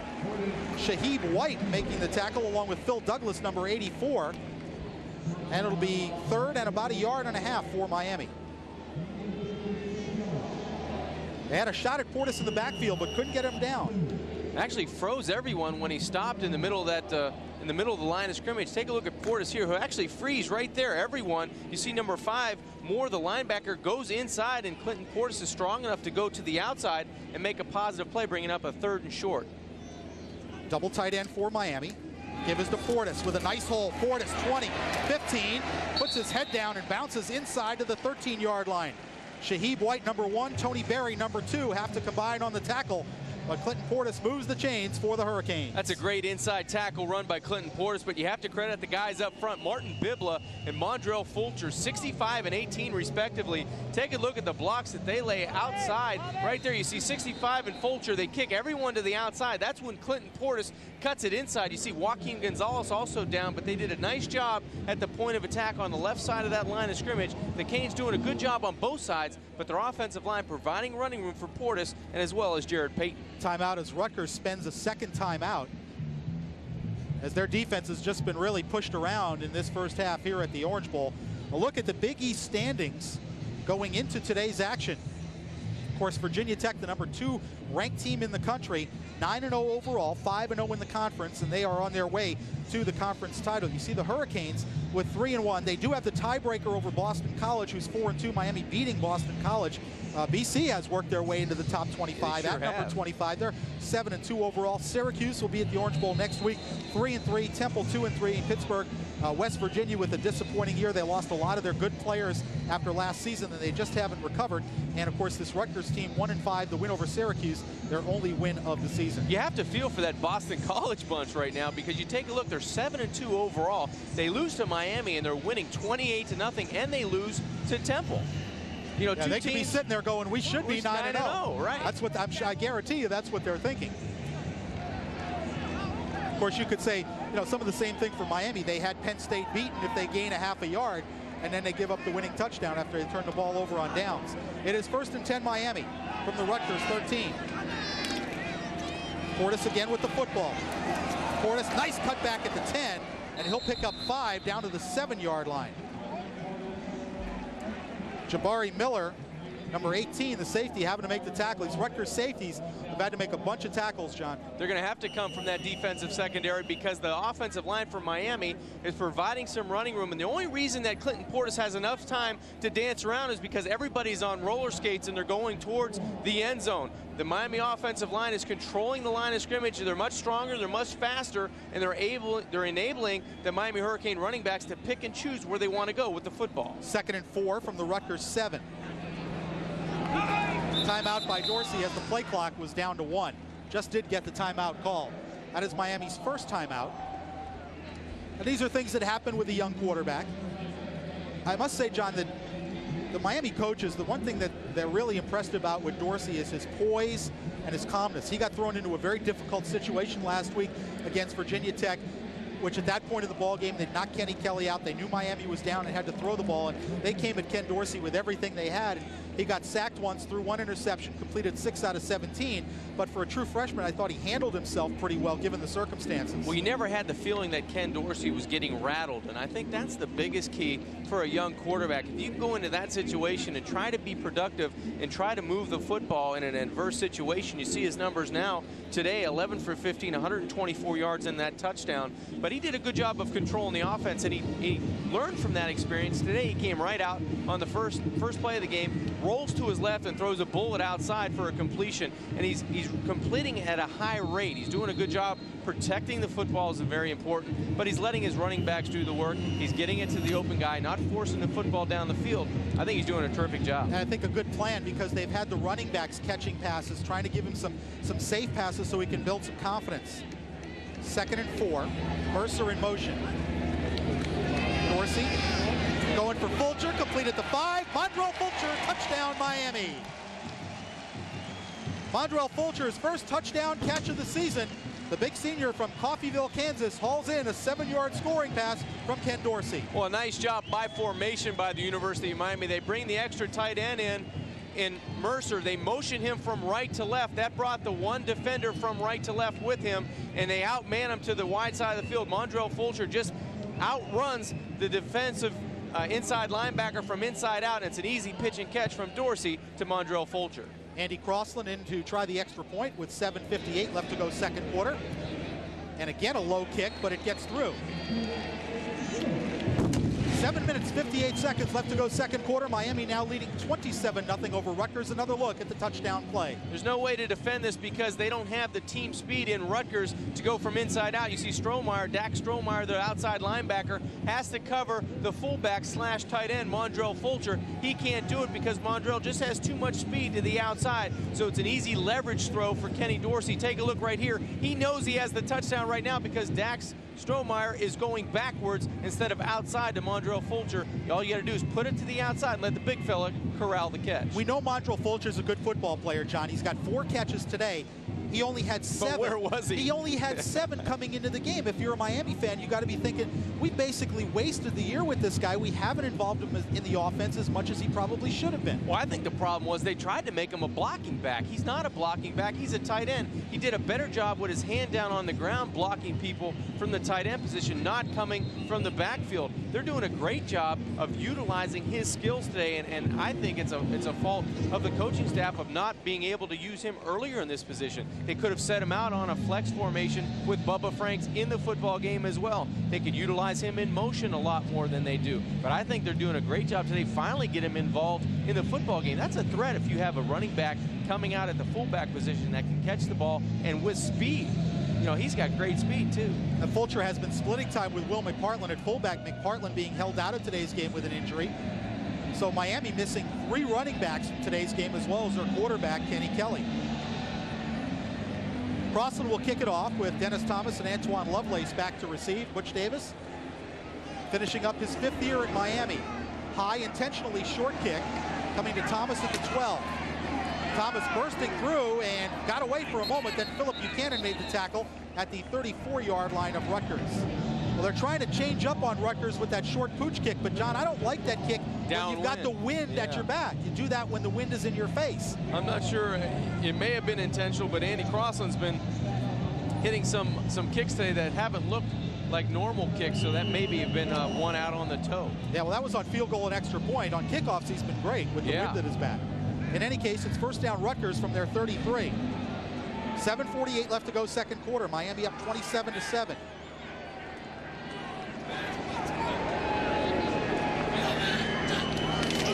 Schwenk, three-step drop. Pass complete, and Mike Rumpf making the tackle right away on Walter King after a pickup of 6. I think Mike Rumpf saw exactly what I saw. Anytime the quarterback is trying to audible from an I set and the backs go to a split set, normally it's a three-step drop, and that's exactly what happened. Mike Rumpf broke on the football to the outside and actually almost got in front of this one as well. You see Mike Rumpf is just a blur coming in. As soon as the ball's caught, he's on the tackle. Nice play by the Kane defense. 2nd and 4 for Rutgers at their 39. Play fake, Schwenk under pressure, steps up and will run. Schwenk to the 45-yard line of Rutgers will have a first down as Dan Morgan and Rod Mack, the linebackers, combine on the tackle. Pickup was 6, and Rutgers will move the chains to their 45. And that's only their second first down of the football game with 7:08 left to go before halftime. This Miami defense has been dominating early on. Rod Mack again in at middle linebacker for Miami, giving Nate Webster a breather. 1st and 10 Rutgers at their 45. Kevin Sinclair in a tailback. That's Sinclair with the football. And he is upended at the 47-yard line by Mike Rumpf. Quite a tackle by Mike Rumpf. Yeah, really just legs in the air of Kevin Sinclair. A nice job by Mike Rumpf. This is clearly his best game of the year early in this football game. He's made some great plays breaking on the football. And then in run support here, you see not shying away from contact, getting low and getting to the legs of Sinclair. A nice play by number 8. Credit him with a gain of 3. It's 2nd and 7 for Rutgers. Schwenk out of the shotgun. Schwenk's pass down the middle, complete to the Miami 38-yard line. Harold Johnson making the catch, and that'll be a first down for the Scarlet Knights. That time Chad Schwenk had enough time to get back, take a look at what was going on down the field, and he wasn't hassled in throwing the football that time. He had enough patience to wait for his outside receiver to come in and run a short post pattern. You see the linebacker, he clears the linebackers. Marquise Fitzgerald, actually 27, tried to get inside and underneath the throw, but that was a nice throw by the quarterback, the freshman Schwenk. 17-yard gain on the play. First down Rutgers at the Miami 36. Schwenk again will throw under pressure, and he'll be sacked. Rod Mack coming up with his first sack of the season. The middle linebacker coming on the blitz, and it's a loss of 6. Yeah, Miami comes back after a successful play by Rutgers' offense. They come back with pressure. Not enough time to find his wide receiver down the field, Walter King, who had gotten by Marquise Fitzgerald. You see Rod Mack coming from the middle, and then the rest of the Hurricane defensive front. You see Sweeney there, Damian Lewis doing a nice job. Not enough time to throw the football downfield when you're getting harassed up the middle by Rod Mack. Rod Mack, the senior out of Monsignor Pace High School in Miami. 2nd and 17 Scarlet Knights. 3 wide outs in the formation. Schwenk in the shotgun. Harold Johnson in motion. Schwenk under pressure. Schwenk got away, and now he finally goes down back at the 48-yard line of Miami. Dan Morgan coming in, and he'll get credit for the sack. That is his 4.5 sacks now for Dan Morgan. Well, when you mention Dan Morgan, you got to think of his quickness and his toughness. He's been hurt most of the year, and he's played. But this quarterback today, Chad Schwenk, is under duress. That time, credit Damian Lewis and also Quincy Hips for forcing him into Dan Morgan. But Dan Morgan's relentless. When he's out on that football field, you can just take a look at his eyes. They're wide open, and they're full out all the time. 3rd and 21 for Rutgers. Schwenk out of the shotgun. Miami coming on a blitz, and Schwenk will go down again.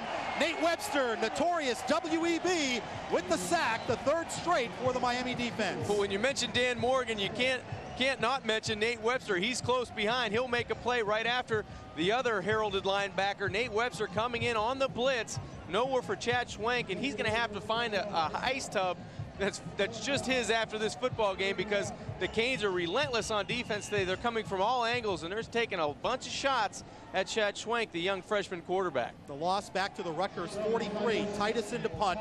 Santana Moss stands at the Hurricane 20.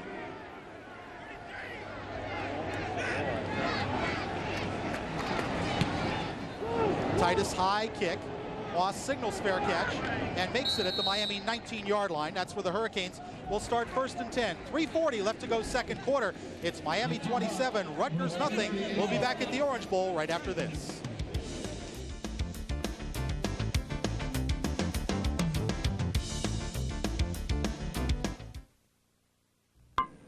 Peter Payne from Window Specialist. We've got your window on the world. Window Specialist is a national supplier and installer of over 25,000 windows per year.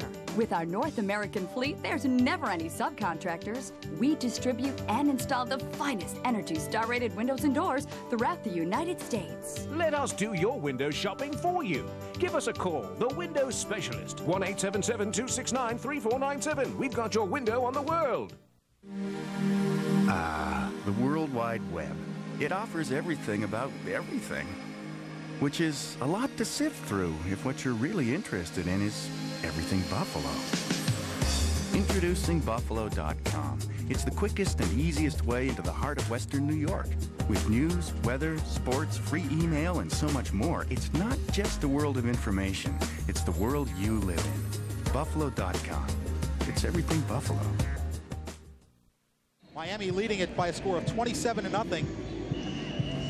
Be sure to join Hurricane coaches and players for both breakfasts and luncheons every Friday prior to home games, both in Dade and Broward counties. For more information, call 1-800-GO-CANES. 1st and 10, Miami at the 19-yard line. It's Ivan Mercer in motion. Fake to Payton. Dorsey still has the football. Dorsey got away from one. Floats it out, incomplete, going for Mercer up at the 40-yard line. It'll bring up 2nd and 10 for Miami. Julian Ross, number 97, had the pressure. You look at Miami's possessions: touchdown, fumble, touchdown, field goal, touchdown, and some nice drives in there, a couple over 70 yards and a couple resulting from good field position. Yeah, and you look at the plays: 8-play drive, 9-play drive, two 6-play drives, and they've gone over 70 yards, going 72 yards twice. So this Miami offense doing a nice job controlling the football, resting its defense, and scoring points at the same time. 2nd and 10 from the Miami 19.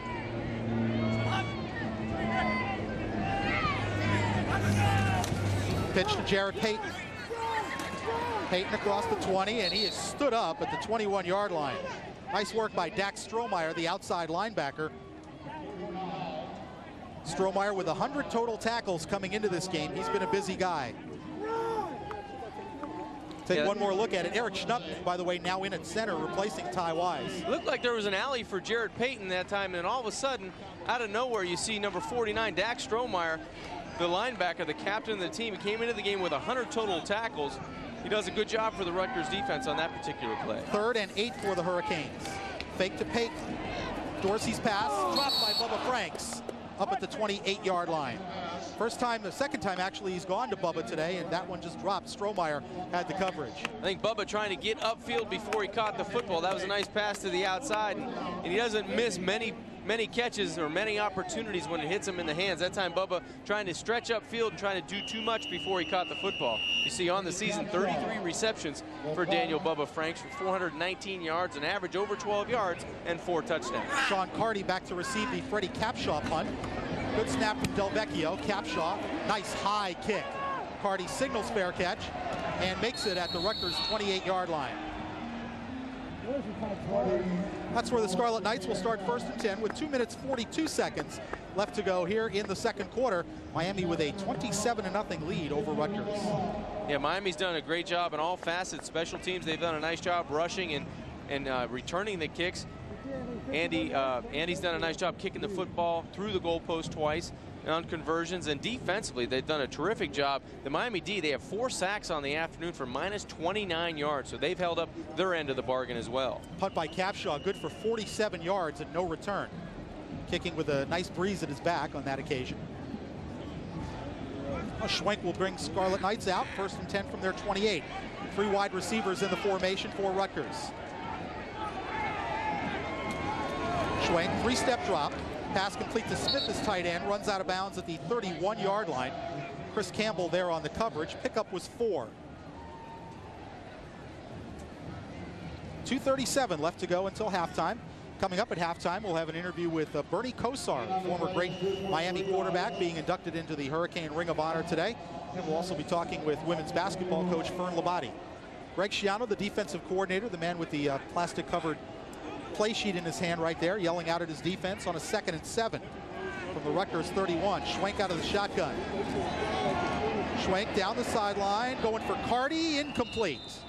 Mike Rumpf had good coverage. Carty nearly made a circus catch.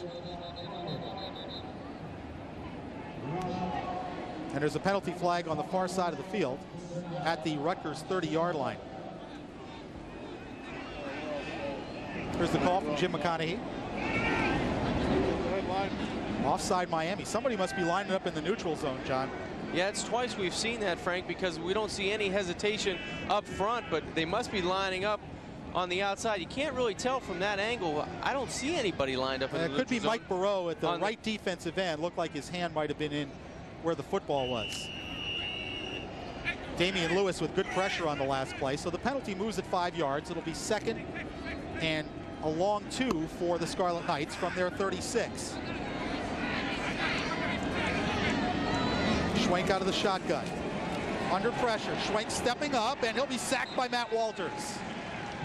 Good pressure coming from the outside. Force Schwenk up, and Walters comes up with his 2nd sack of the season. Yeah, you said it, Frank. The pressure's coming from the outside. They're moving Dan Morgan to the outside, but there's always somebody on the inside, and that time Matt Walters was the guy who steps up and gobbles up the Rutgers quarterback, Chad Schwenk. Chad Schwenk has been taking a beating. The previous play, Damian Lewis put him on his back, so he's getting to know these defensive players from Miami up close and personal this afternoon. Sack makes it a 3rd and 7 situation for the Scarlet Knights with 1:54 left to go and the clock running here in the 2nd quarter. Again out of the shotgun. Bit of a high snap. Schwenk under pressure, and Jamal Green has a sack. Another New Jersey guy, Jamal Green, out of Woodrow Wilson High School in Camden, New Jersey. Yeah, he gets his 3rd sack. That is exactly right. His 3rd sack with 1:39 to go, and it looks like Miami is going to spend a timeout to save some clock. Yeah, that's a good call by the staff there that time with 1:39 left to go before halftime. They get a great opportunity with the wind at their back, but you see a high snap, a good play by Schwenk to get the football, but the speed of Miami, only rushing 3 players. You see number 55, the true freshman, Jamal Green, 6'2", 250. He's got great speed to the outside. Watch him stop and redirect and get the quarterback. That's a great job by a young defensive lineman. Inside move beating Rutgers' best offensive lineman, Sean O'Hara.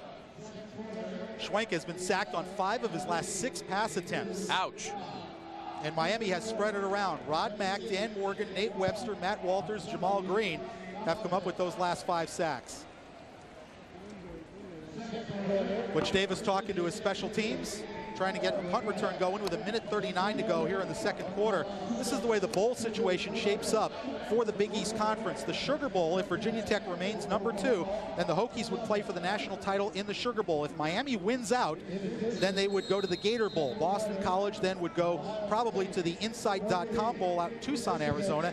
And as the 4th place team in bowl eligible, Syracuse, again, if the standings stay this way, would go to the Music City Bowl in Nashville, which is the same bowl that Virginia Tech played in and won impressively over Alabama last year.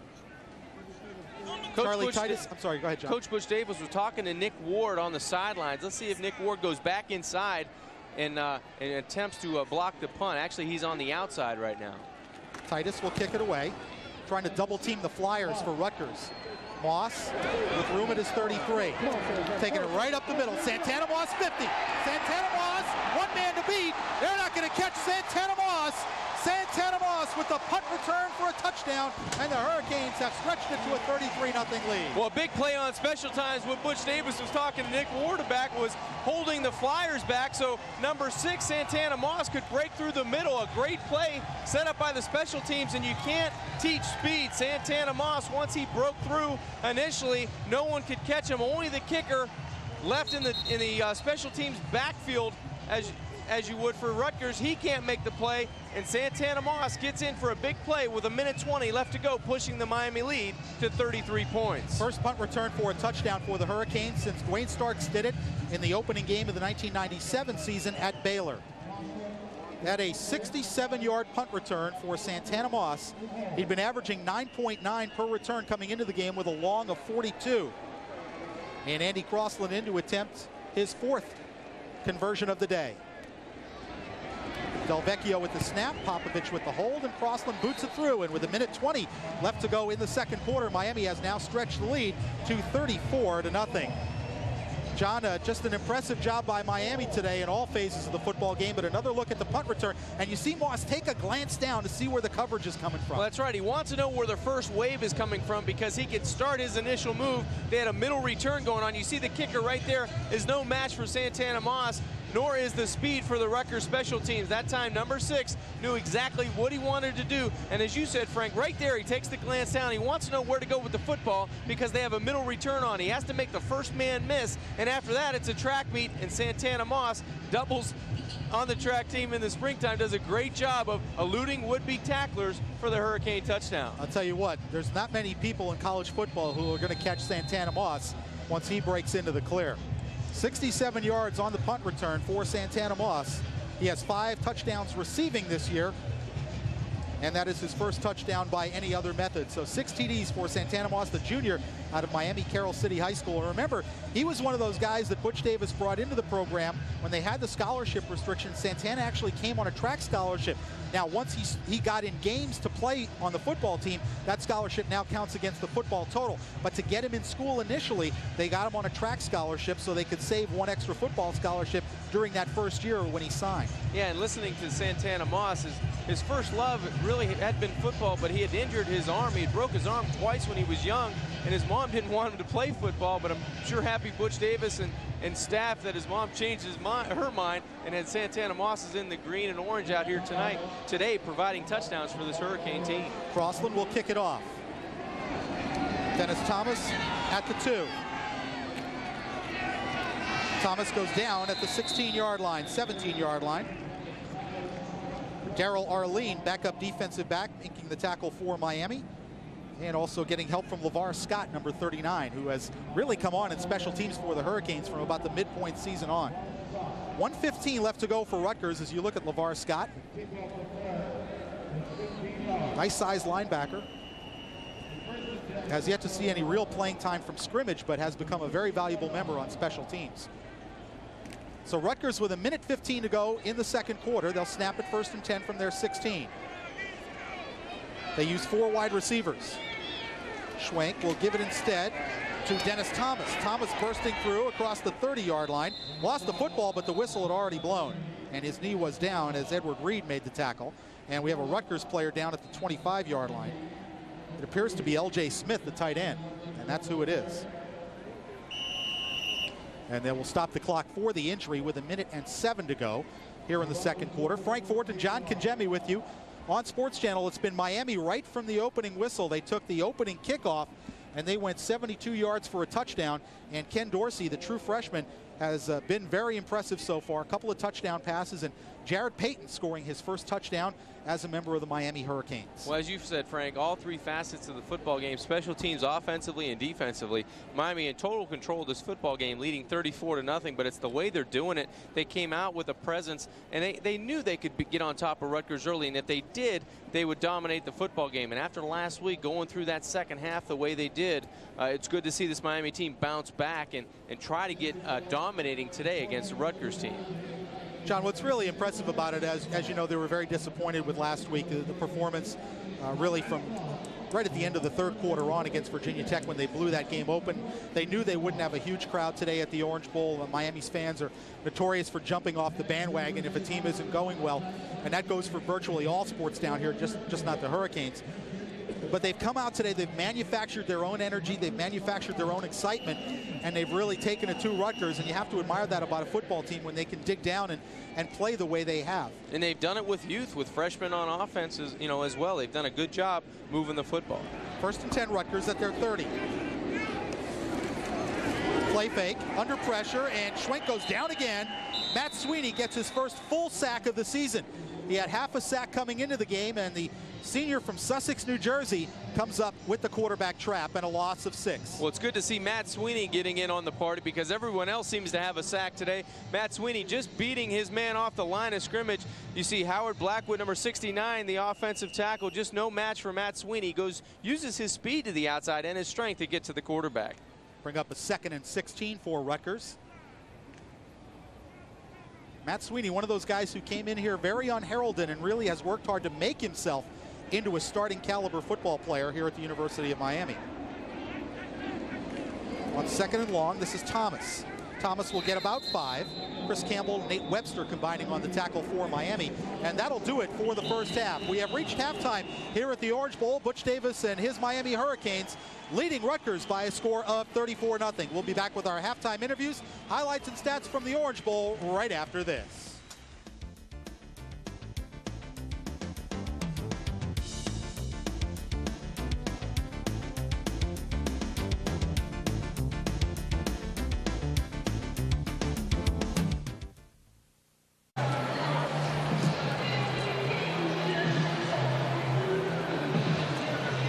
Back at halftime at the Orange Bowl, getting ready for the kickoff of the third quarter, where Miami leads Rutgers by a score of 34-0. Frank Fort and John Kengemi with you on Sports Channel. Good first half for the true freshman quarterback Ken Dorsey. 12 out of 18 passing, 131 yards and 2 touchdowns. Chad Schwenk, on the other hand, for Rutgers, has suffered 6 sacks, is only 4 out of 13 for 41 yards and an interception. Let's take a look at some of the numbers from the first half team-wise, and you see the rush yards. The sack yardage in college football comes off the rushing yardage, a -17. Pass yards, again, all in favor of Miami. 7 sacks for the Hurricanes, and you see the first downs and 1 turnover each way. A Clinton Portis fumble for Miami, and an interception by Mike Rumpf with the Rutgers turnover. Terry Shea and his staff trying to get things together for this second half. It's going to be a long road. 34-0 Miami.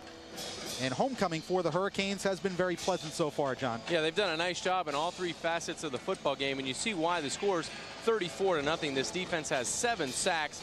-17 yards rushing for the Rutgers offense. They're not getting anything established at the line of scrimmage, and the Miami defense really stepping it up. Offensively, Ken Dorsey's done a terrific job moving the football down the field, using his wide receivers in the quick passing game, making nice decisions, and the 2 freshman running backs have done a terrific job as well. Clinton Portis, 87 yards on 11 carries. Jared Payton, 44 on 8 carries. Crossland's kickoff carries to the end zone. Dennis Thomas will down it there, and Rutgers will start at 1st and 10 from their own 20. Aside from Dennis Thomas's 15-yard run in the first half, Rutgers, John, got nothing really on the ground. Thomas was 3 for 17. We mentioned the 15-yarder. Jason O'Henny was 4 for 4. Kevin Sinclair 1 for 3. Darian Barnes 1 for a loss of 2. Yeah, you're right. This offensive line has not been able to do a good job in moving out Lewis, Burrow, Sweeney, and Joseph up front. And then the linebackers have done a nice job with their speed, scraping in, and really taking a beating is Chad Schwenk. Dennis Thomas, the fullback, in motion. Fake to O'Henny. Schwenk is going to go down one more time. Nate Webster coming through on the sack. I'm not sure if his knee went down first, but in any case, it is a loss back to the 12-yard line. Well, more of what happened in the first half for Chad Schwenk. We talked about him taking a beating and talked about the linebackers. You see Nate Webster with a little smile on his face. He said he doesn't want anymore. Maybe he was better off if he did trip and fall down. But you see Webster, no one touches Nate down the middle of the football field, and he makes Schwenk pay. Comes right up untouched through the middle, and that's just a kill shot for Nate Webster. Well, we'll give Nate credit for the sack, his 2nd of the game. And he now has 3.5 on the year. 2nd and 17 for Rutgers. 3-step drop, swings it out, complete to Johnson. Johnson bumped out of bounds by Morgan and Philip Buchanan, and a very minimal gain there, maybe a yard. Yeah, this Rutgers offense really cannot get vertical. They can't run the football. They were negative yardage in the first half. Passing the football wasn't much better. They can't do anything to stop this pass rush, so it's really at the mercy of Butch Davis and his defensive staff, Greg Schiano and company, of really taking more punishment than they did in the first 2 quarters would be tough, but right now from the first 2 plays, it looks like it's more of the same. 3rd and 17 for Rutgers. Schwenk will operate out of the eye. Again forced to run, and he'll go down one more time. This time maybe got back to the line of scrimmage. Michael Burrow there on the tackle for Miami. Not sure if they'll credit him with a sack because Schwenk appeared to get back to the line of scrimmage, but there is no gain on the play. Frank, usually you talk about padding your stats offensively if you're a scorer or you're doing something, catching the football or throwing the football, but this defense is trying to pad their stats in the regards when it comes to sacks and tackles for loss. Miami coming with pressure on 2nd and 3rd down, and really nowhere for the Scarlet Knight offense to move the football. Charlie Titus will stand in his end zone. Santana Moss in midfield to receive for the Hurricanes. Schwenk hangs it up in the wind. Moss from his 47. Moss to the 40. Santana Moss cuts back into Titus, who is going to make the tackle at the Rutgers 18-yard line. Another big return for Santana Moss of 36 yards. Yeah, this time Titus had the sideline to work with. He didn't have the open field, and Santana Moss coming with him with all that speed with two sides to turn to. You see Moss will take his angle and take you through the kick as you're a returner. He's going to break out to his right side after he ensures the catch, and he gets great block there by Mike Rump, number 8. Now it's all speed to the outside, and you take a look at Moss. He has one man to beat, but this time the sideline was helping the Rutgers kicker, and he throws Moss out of bounds, but not until another big play by the special teams. First down for Kenny Dorsey and the Hurricane offense at the Rutgers 18. Just underway in the third quarter. Miami already leading 34-0. Dorsey across the middle, and Fulcher couldn't hang on. Pass was a little low, but he still should have caught it. And Clinton Portis was wide open in the right flat. Yeah, that time he went back to the breadbasket over the middle of the field. Mondrell Fulcher. Credit the Rutgers defense, though, by making the quarterback drift maybe a little bit farther than he wanted to from the line of scrimmage, causing the low throw. He was going away from the line of scrimmage, never really had time to set his feet and step into that one. 2nd and 10 Miami. 13:05 left to go third quarter. You see the score and the time. Frank Fort and John Kajemi with you on Sports Channel. Give us to Portis. Portis 15, 10, 5. And finally, Jabari Miller making the tackle as Portis picks up 12 and a first down. And you see Clinton Portis going through that line of scrimmage with both hands on the football, securing the football, but he was like a bullet going through. Great hole off the left side. Take a look at the line play. Richard Mercier and Ty Wise double teaming.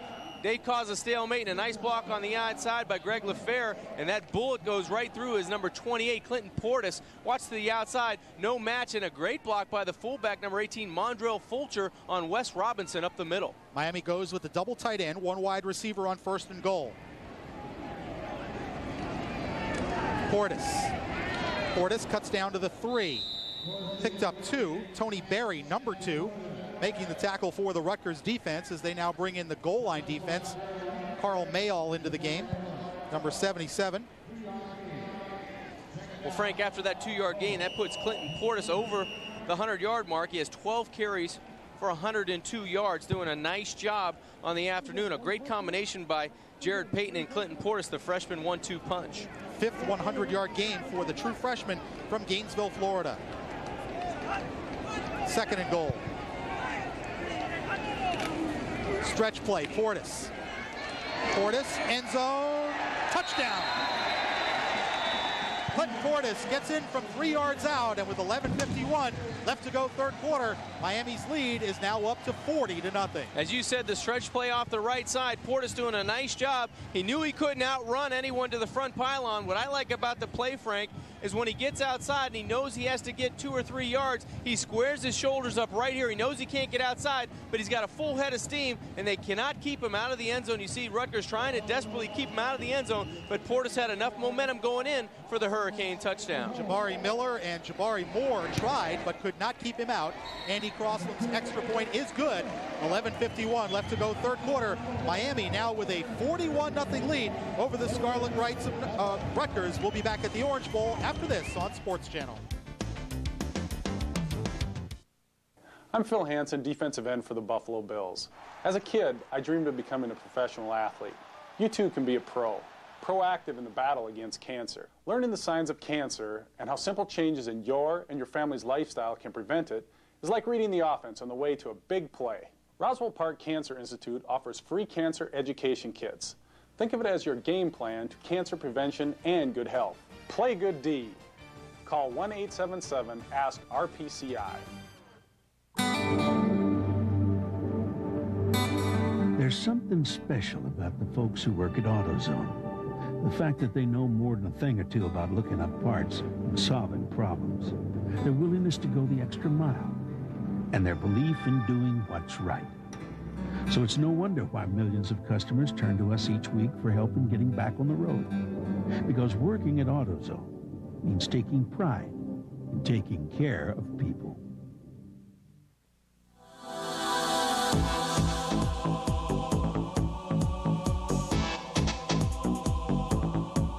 From power to payload to towing, it's hard to beat a Dodge Dakota. And now you can get a 175 horsepower Magnum V6 engine at no extra charge when you buy select Dakotas. We've just made it easier to separate yourself from the crowd. Dodge Dakota. Different. Starters out of the football game, one on offense and one on defense, and the Canes just continue to pour it on at 41-0. Here's Crossland's kick. Thomas a yard deep, and he'll stay there. Rutgers will start at 1st and 10 from their 20. Andy Crossland doing a great job on kickoffs today, John.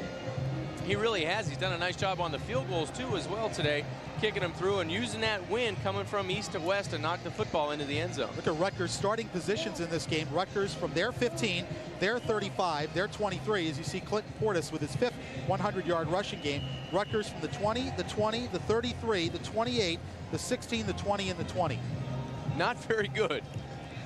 Can't do a lot offensively, especially when you're not clicking on all cylinders, and this Miami defense really turning up a few notches today. Well, Chad Schwenk brings the Scarlet Knights out again on a 1st and 10. O'Henny in motion. Give us to Thomas. Thomas bounced off his own man and went down right at the line of scrimmage where Chris Campbell covered him. Well, somebody got stood up by Damian Lewis right at the line of scrimmage. I think it was Rich Mazza, number 55, the left guard. Thomas ran right into Mazza and then went down. Yeah, and Matt Sweeney did a nice job fighting through the double team that time. Credit these defensive linemen. I tell you what, for the first half of last week's football game against Virginia Tech, they beat up the offensive line for Virginia Tech. They just got worn down via the turnovers from their offense. They were on the field too much in that second half. And Miami last week had 32 plays of 0 or negative yardage against Virginia Tech. On 2nd and 10, Schwenk, 3-step drop over the middle, complete to Walter King near the 30-yard line. He's hauled down there and might be just shy of a 1st down. Al Blades in on the tackle for Miami, along with Marquise Fitzgerald, number 27. Walter King with 27 catches for a 16.2-yard average coming into the game. Yeah, nice side receiver at 6'2", 200 pounds. The junior, see him make himself big. He knows he's going to get hit by Marquise Fitzgerald, and Dan Morgan also in, Nate Webster, and the rest you see Al Blades. Sweeney even coming from the defensive tackle position to make a hit on Walter King. His season, 27 receptions for 438 yards and 1 touchdown. 3rd and 1 for Rutgers.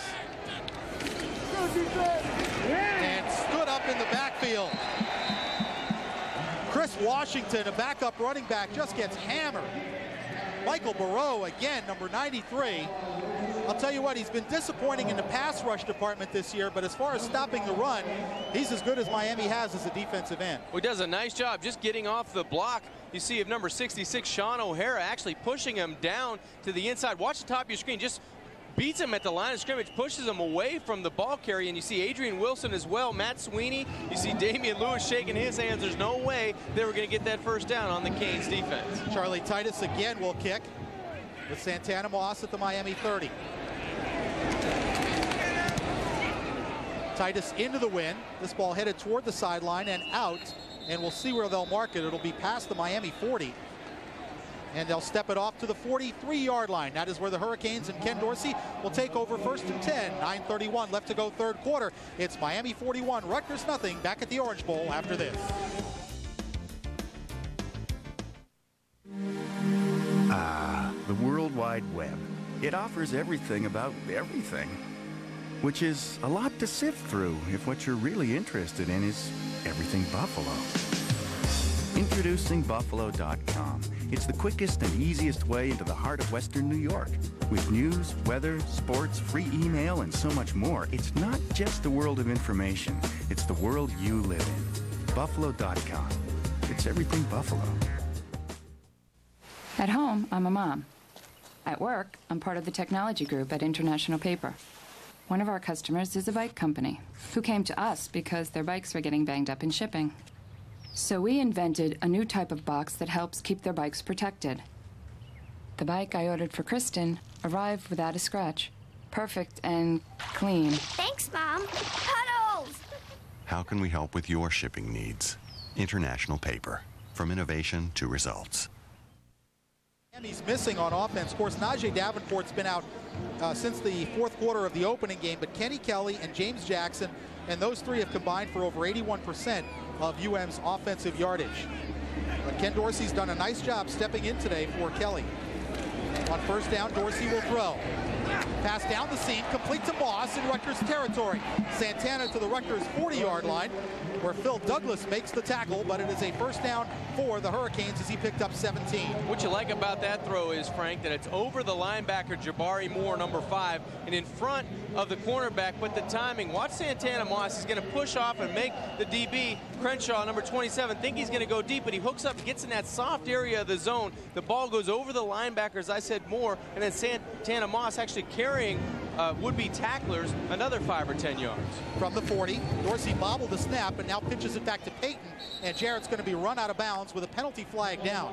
The play lost 3 yards as Wayne Hampton made the tackle. Let's check out the flag. It's a hold. It appeared to be on Richard Mercier, number 62. Butch Davis looking on, and Mercier, the all-conference guard, all-American candidate.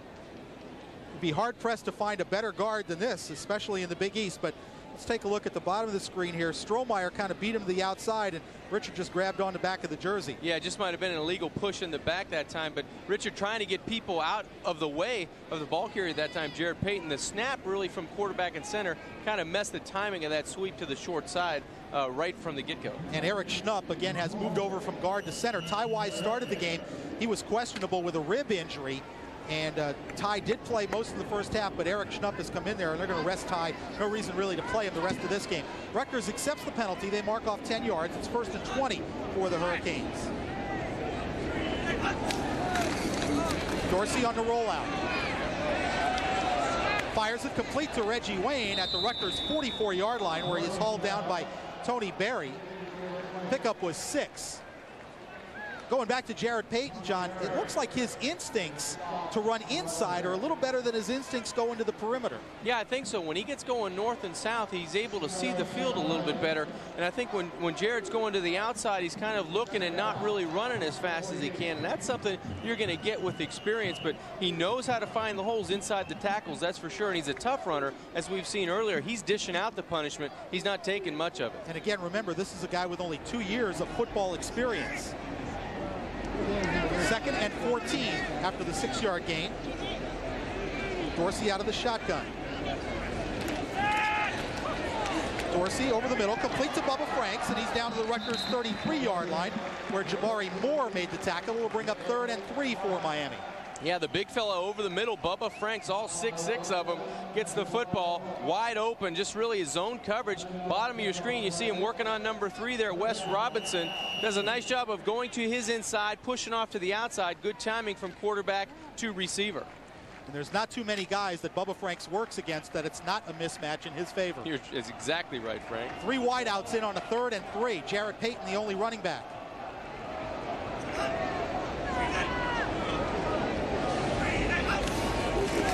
Dorsey, 3-step drop, complete to Franks, and he has first down yardage as he picked up 5.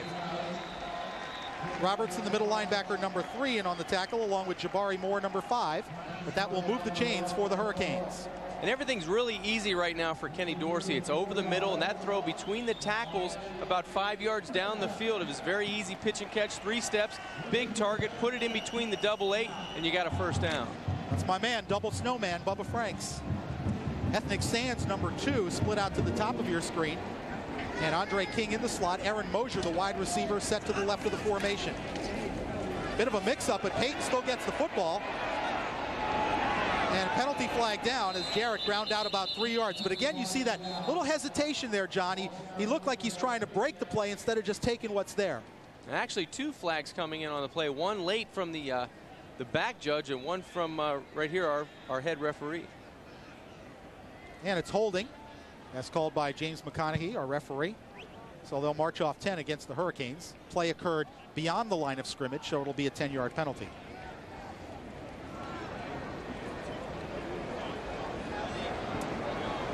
Butch Davis in his 5th year as head coach of the Miami Hurricanes.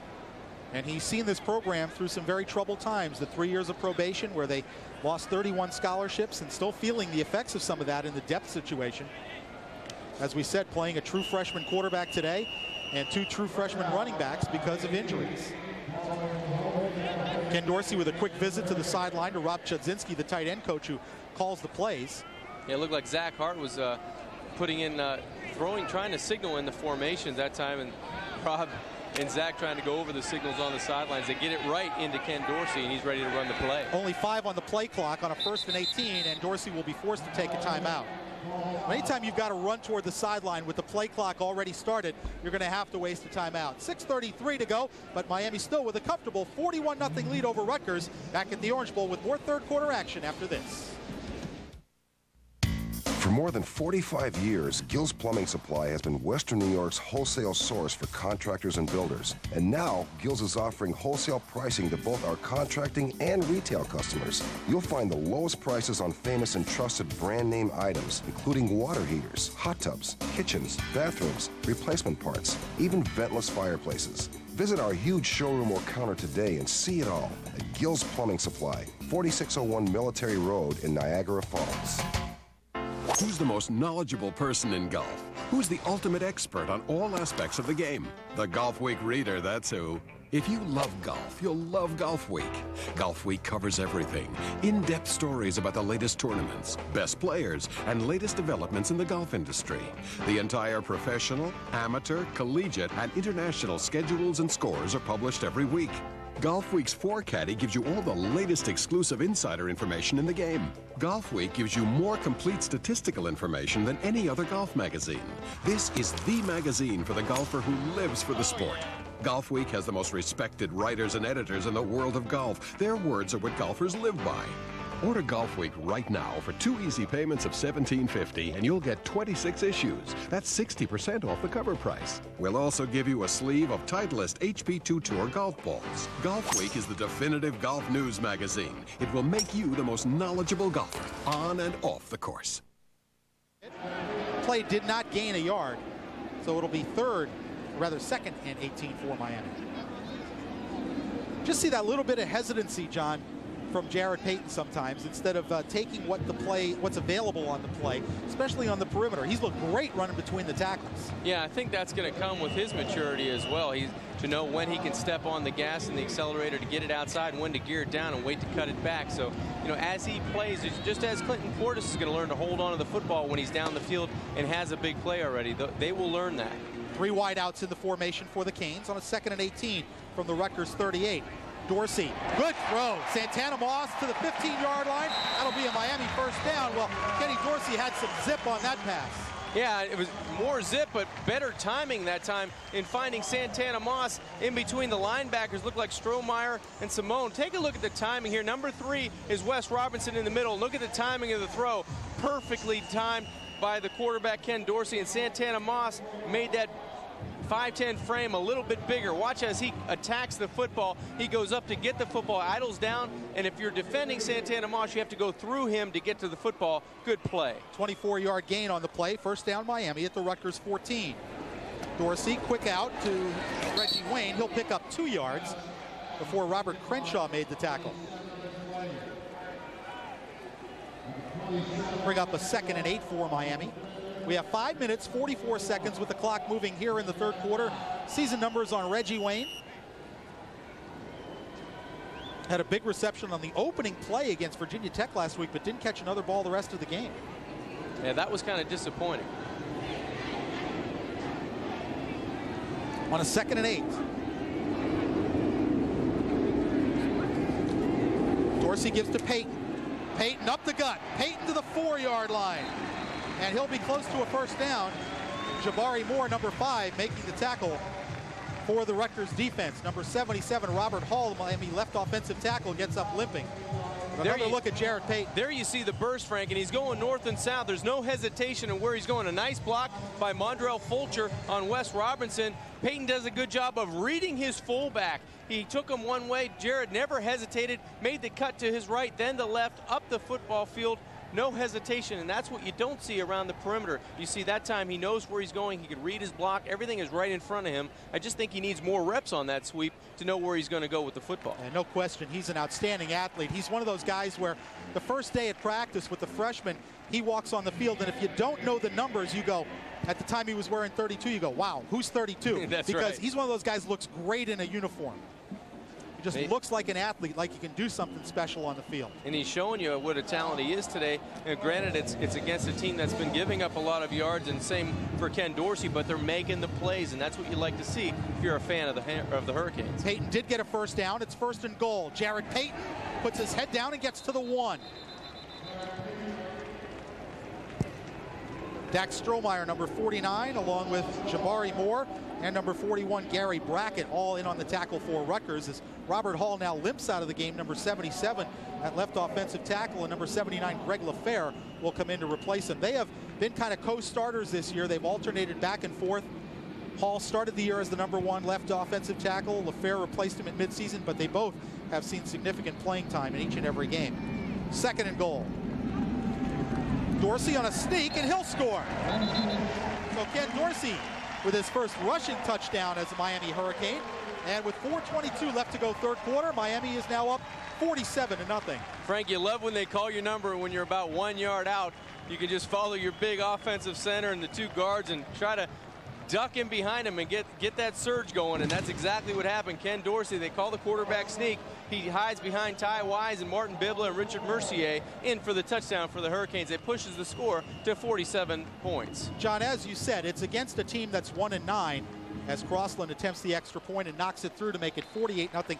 It's against a team that's 1-9, but by the same token, you have no idea how Ken Dorsey is really going to play in any game in his first start as a true freshman with very limited time coming into this game. And as you said, he's looked poised, he's looked confident. And when you have receivers of the quality that he's got, there's no reason not to have confidence. Well, it's actually, you just do, you go out and have fun, and it's a different thing when you're practicing all week preparing for the game and you actually get in a game situation and go out and play. Now, Ken Dorsey, he'd be doing well if he was 7 of 8 on air for 63 yards. That's what he did this half so far in the third quarter. So when you come out, you have to do it in practice in order to get a shot in a game. And just because there was an injury to Kenny Kelly, Ken Dorsey's number is called, he has to step up and do a good job against a team that you're expected to beat by a lot of points, and that's exactly what Miami's doing. His defense has played well, giving him the football in great position, but credit Ken Dorsey, the wide receivers, the offensive line, and the running backs. Everyone has done their job today to perfection. That's why the score is 48-0. Obviously, nobody wanted to see Kenny Kelly get hurt, but he came out of the game 3 times last week against Virginia Tech, and Dorsey got some good reps against a great defense. He also, the week where Kenny twisted his ankle against Boston College late in that game, he got the reps as a starter for most of the week leading into the West Virginia game, and that helped his preparation for this week. Yeah, I think so, and you never want to see a quarterback go down. And Kenny Kelly, let's not mistake ourselves, he is the quarterback of this football team when he is healthy, but for right now, Ken Dorsey has this game right here in front of him, which he's handling himself, doing a great job, a great account of himself, and he's got 2 more football games to prepare for. So Ken Dorsey's going to have a lot on his plate, but if he keeps performing at this level, the Hurricanes are in good hands. Here's Crossland's kickoff. This one is returnable. Thomas at the 1. Dennis Thomas, 15, 20, and he'll go down at the 26-yard line. James Scott, number 19, and then Michael Stewart, number 83, covered him up as Thomas reached the Rutgers 26.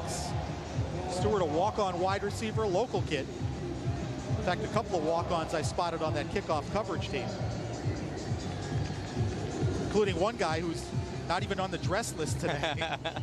And as well as I know this Miami team, I'm not sure who that is. Frank, if you don't know him, no one does. Zach Hart is warming up on the Miami sideline, so he may come into this football game in Miami's next possession as you look at Ed Wilkins being stretched on the Miami sideline. Schwenk on 1st and 10. Swings it out complete to Errol Johnson, and James Lewis there to make the play for a loss of 4.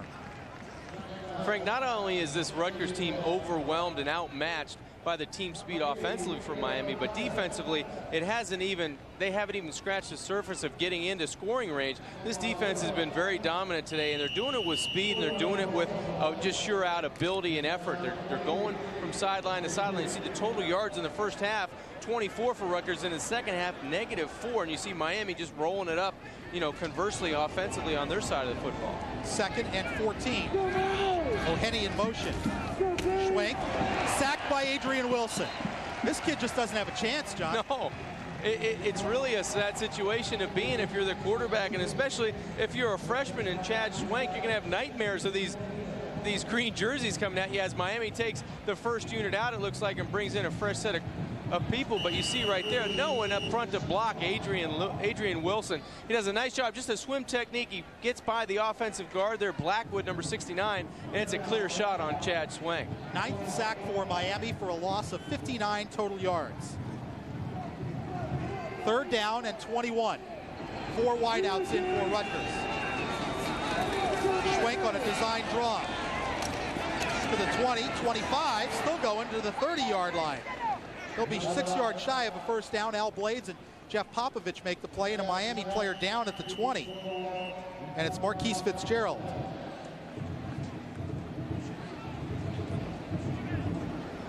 Marquise, the sophomore out of St. Petersburg.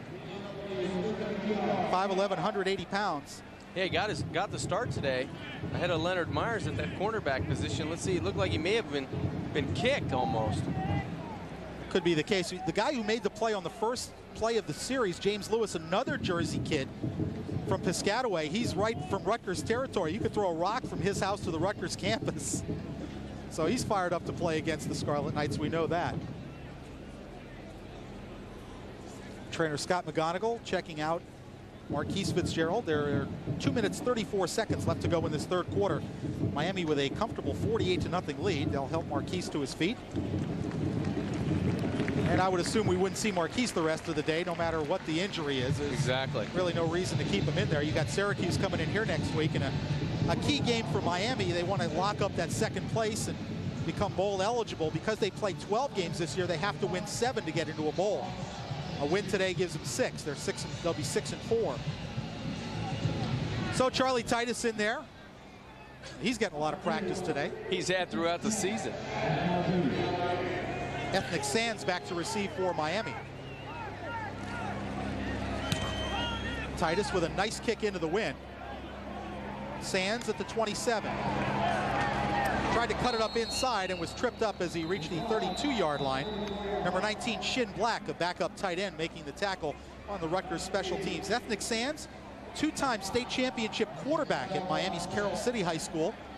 Not really recruited as a quarterback by any Division I schools, but he has come to Miami as a good special teams player and an emerging wide receiver. Zach Hart into the game, former walk-on quarterback from Washington, D.C. Earned a scholarship last season. And Zach will start the Canes 1st and 10 from their 32. Clinton Portis with the football. Portis bursts through and gets close to the 40-yard line. Jabari Moore, number 5, the outside linebacker, making the play. Well, it's an opportunity now for the Hurricanes to get some other offensive linemen in the football game, as well as another backup quarterback, Zach Hart. You see there Clinton Portis, who started the football game. Zach Hart has only attempted 1 pass on the season, but a nice opportunity with 1:44 left to go in the 3rd quarter to play the remainder of this football game.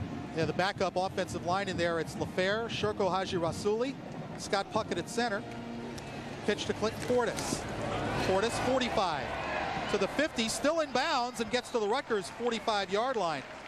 Jabari Moore again on the tackle for the Rutgers defense. But Clinton Portis with a 15-yard gain. With the team speed of Miami offensively, they always have great success going to the short side of the field. Just a quick toss to the outside. You see Clinton Portis protecting the football. You'd like to see that football on the outside arm just because you're going to get some hands in there. And with the trouble holding onto the ball, you want to keep it removed from the interior, from the defense. But a nice job of moving inside and out. Nice hard running by Clinton Portis. You see his number 16 rushes for 128 yards, a big average today, 8 yards per carry, and the 1 touchdown. Also Robert Sampson and Ed Wilkins on the Miami front line to complete that offensive front. Here's Jared Payton on a 1st and 10. Payton dragging a tackler, Phil Douglas, down close to 1st down yardage. Picked up 9 to the Rutgers 36. Yeah, as you said, he dragged Douglas, number 84, about 3 or 4 yards. He's a very strong running back. He runs strong, Jared Payton does. Just a toss to the short side. You see the motion by the fullback. Miami doing a good job getting out in front of Jared Payton, and then you see Payton's speed that time. He has the ball on the outside. You see him pushing forward towards the 1st down, just coming up a yard shy. 2nd and 1 for Zach Hart in the Miami offense. Payton fumbled the football and falls on it. No gain. It'll bring up 3rd and 1. A little bit of a missed exchange between Zach Hart and Jared Payton. sometimes when you're a running back, you grab for the football instead of maybe letting the quarterback just lay it in there. I'm not sure if that was the case on that particular play. But as you said, they got the football back, and they're in a position still to keep this drive alive. We have reached the end of the third quarter here at the Orange Bowl. After 3 periods of play, it's Miami all over the Scarlet Knights of Rutgers. 48-0 Hurricanes. We'll be back with the fourth quarter right after this. What do you want from your accountant? Better financial statements? Better business and estate planning? The best possible tax results? Complete business consulting and tax planning? At DeVita and Tracy, our clients get all that and more. We can install accounting software like QuickBooks and SBT, or entire computer systems that will increase your bottom line and let you keep more of your money. Call DeVita and Tracy, certified public accountants for individuals and businesses, at 691-1100, in Medina at 798-2734. Men, do you want to see your abs and increase muscle definition? Women, how would you like a toned body with cellulite-free hips and thighs? Turn these visions into reality with the best-selling video, Fitness Made Simple, hosted by fitness celebrity John Bastow. In 8 weeks, I totally transformed my body from this to this. Fitness Made Simple worked for me, and it can work for you too. Order Fitness Made Simple by calling toll-free and be on the way to building the body of your dreams.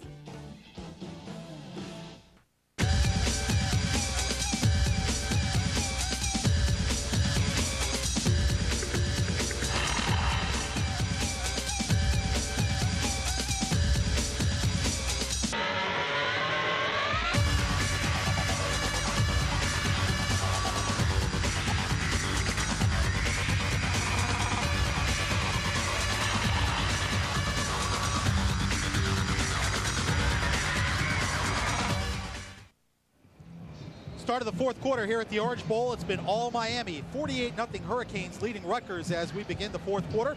Frank Fort and John Congemi with you on Sports Channel. Zach Hart now in a quarterback for the Hurricanes. Ken Dorsey with a very nice debut as the starting quarterback for Miami. 2 touchdowns in the air and 1 on the ground.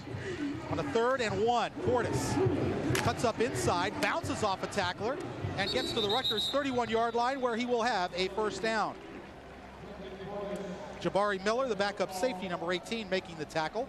The Hurricanes continue to grind out the yardage.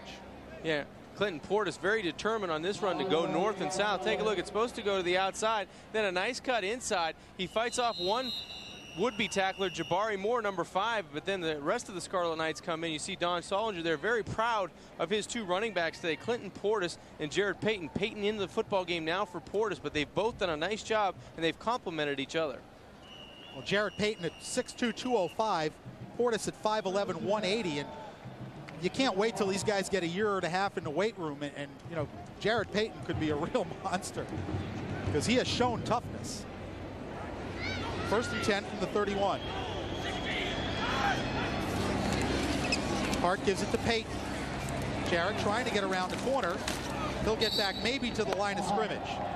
Jabari Miller, number 18, along with Gary Brackett, number 41, making the tackle for Rutgers. Well, that time nowhere to run the football in between the tackles. That play was designed to go up the middle off the tackle. Jared Payton had nowhere to run, that time bouncing it outside and doing a good job just trying to get it back to the line of scrimmage. He lost a yard. It'll be 2nd and 11.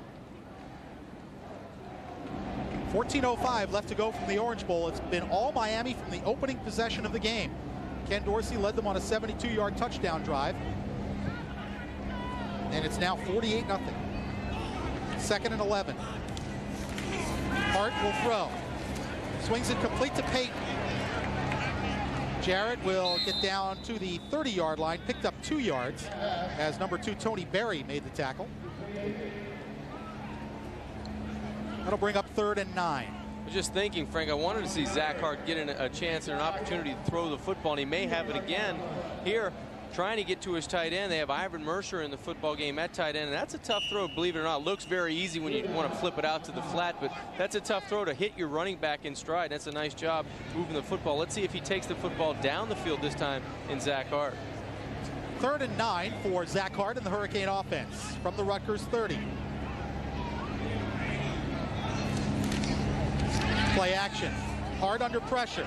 And he swings it out complete to Robert Williams. Williams got away to the 20. Williams finally nearly shoved out of bounds by Wes Robertson at the Rutgers 10-yard line. Well, somehow Zach Hart, in the grasp of Wayne Hampton, got that football away to the backup fullback, Robert Williams. Well, Hampton started about the waist and got down to the ankles and knees, and a great job, a great effort by Zach Hart just to deliver the football out close to a wide receiver. He found a tight end in number 80, Robert Williams, and he did a great job of hanging in the pocket. Looked like Greg LaFleur was going to block Hampton out to the outside, but just the speed of the Rutgers defensive end coming up the field. Watch Zach Hart step up, his eyes stay down the football field. That's the key, and that enabled him to get the completion. There's Jared Payton on the carry down to the Rutgers 4-yard line. Wes Robertson, who's had a very busy day at middle linebacker, making the tackle for Rutgers. The normal middle linebacker, Mike Pridgeon, was left home by Terry Shea in a coach's decision, did not make the trip. Robertson has gotten the start, and he's been in on a ton of tackles for Rutgers. Yeah, Wes Robinson, number 3, has been battered and bruised in the middle of that Rutgers defense. He's been beaten up by the Miami tight ends and the offensive linemen, that time trying to deliver some punch that time to Jared Payton. Jared Payton with 1 touchdown already today. 2nd and goal from the 4.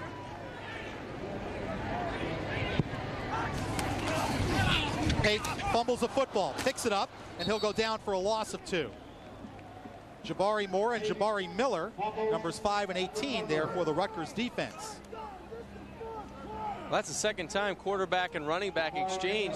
There's been a bobble. Let's see if we can take a look. He trips coming out under center, but it looked like the eyes of the running back, Jared Payton, are down the field, and the ball's not getting in deep enough to secure the handoff. Let's take another look. The ball's there. That time Payton just not going down and collapsing on the football, but he did recover his own fumble. That'll bring up a 3rd and 7 for the Hurricanes. And there's a timeout with 11:39 left to go here in the 4th quarter. It's Miami 48, the Rutgers Scarlet Knights nothing. Back with more 4th quarter action at the Orange Bowl right after this.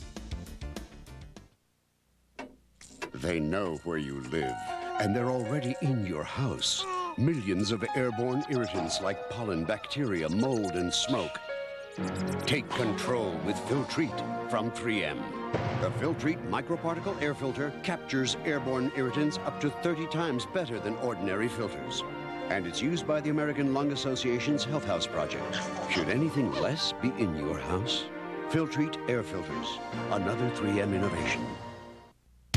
For more than 45 years, Gill's Plumbing Supply has been Western New York's wholesale source for contractors and builders. And now, Gill's is offering wholesale pricing to both our contracting and retail customers. You'll find the lowest prices on famous and trusted brand name items, including water heaters, hot tubs, kitchens, bathrooms, replacement parts, even ventless fireplaces. Visit our huge showroom or counter today and see it all at Gill's Plumbing Supply, 4601 Military Road in Niagara Falls.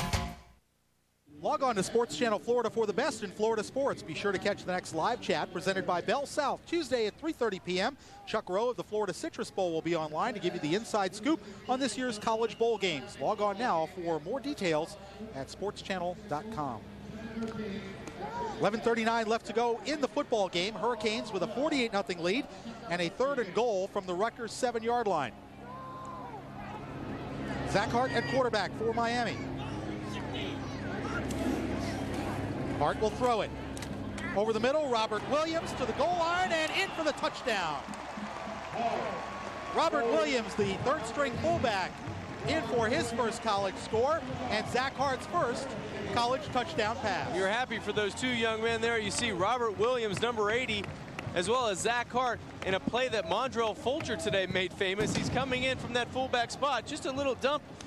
You see 80 coming out, looked like he wants to go to the flat, and a clear out by number 86, Ivan Mercer. Just a little dump over the middle. Quick completion, an easy pitch and catch for another Hurricane touchdown. Andy Crossland's extra point is up and good.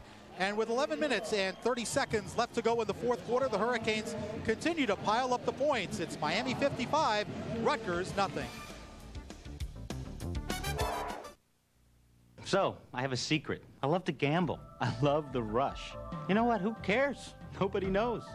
I know. It shows in his work. You gotta understand, I need time to relax. I wish my dad would spend more time with me. I'm not hurting anybody. You're hurting the family. I know what I'm doing. I don't need help.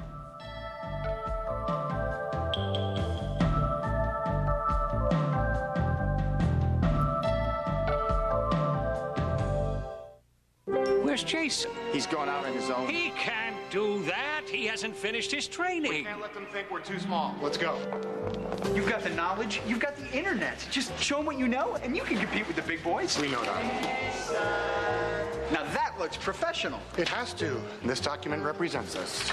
Wait. Jason, they're doing fine. They have Xerox digital copiers and printers. I really did think that Xerox only worked with big businesses. Keep the conversation going. Share the knowledge. The Digital Document Company, Xerox. Out to his father, who is one of the stout Hurricane fans, makes almost every road trip. See him all the time at the team hotels. And you know, for a kid who's a third-string quarterback, that's a dedicated fan that his father goes. And big moment for Zach here, his first touchdown pass. We did a nice job on the drive, converting a couple plays, especially when the defensive end, Wayne Hampton, was draped all over him. He found his favorite receiver, it seems like, Robert Williams, on that play. And you see the scoring drive for the touchdown, 11 plays, 68 yards, 5 minutes and 40 seconds. Williams, a 7-yard touchdown reception from Zach Hart. It's his first career touchdown pass as a Hurricane quarterback. And the first touchdown for Robert Williams, who came to Miami actually as a wide receiver out of Texas. They converted him to tight end, and this year moved him to fullback to get some depth at that position. There's Jesse Olinger in with the kickoff duties. Kick comes to Thomas at the goal line. Dennis Thomas to the 10. Thomas tripped up by Olinger, and then LeVar Scott finishes him off at the Rutgers 29-yard line. That is where the Scarlet Knights will start first and 10 with 11 minutes and 18 seconds left to go. Butch Davis comfortably on his way to victory number 6 this season, and he can afford a mid-game smile. Yeah, he's got 2 more football games in front of him that this Hurricane team needs to take care of business. They have to beat Syracuse next week, and then they get Temple on December 4th. And if they do that, their reward is the Gator Bowl most likely. So this Hurricane team has 2 tough weeks ahead of them. They have to concentrate and give this type of effort in both of those ball games. Chad Schwenk remains at quarterback for Rutgers. Gives off, and picking up 3 is Kevin Sinclair, the backup tailback. Rod Mack, number 51, the middle linebacker, in on the tackle for the Hurricane D. Mack has really accepted his role here at UM. He started some as a freshman, but as Nate Webster came into the program, Dan Morgan, Rod found himself in a backup role, and he's accepted that and has been a valuable player because he's backed up all 3, the Will Sam and the Mike linebacker position. So he's a good guy to have around. 2nd and 7 for Rutgers. Again, Sinclair runs through 1 tackle, gets up to the 40-yard line. Philip Buchanan and James Lewis combined on the tackle, but that's a pickup of 8 and a Rutgers first down. Yeah, nice run by Kevin Sinclair, the sophomore running back for the Scarlet Knights. He's run tough so far in this afternoon. If anybody has run with a little bit of authority out of that backfield, it's been Sinclair. They haven't had success running or passing the football, but this time they have enough yards for a first down. First down at the Rutgers 40 with 10:25 left to go, 4th quarter.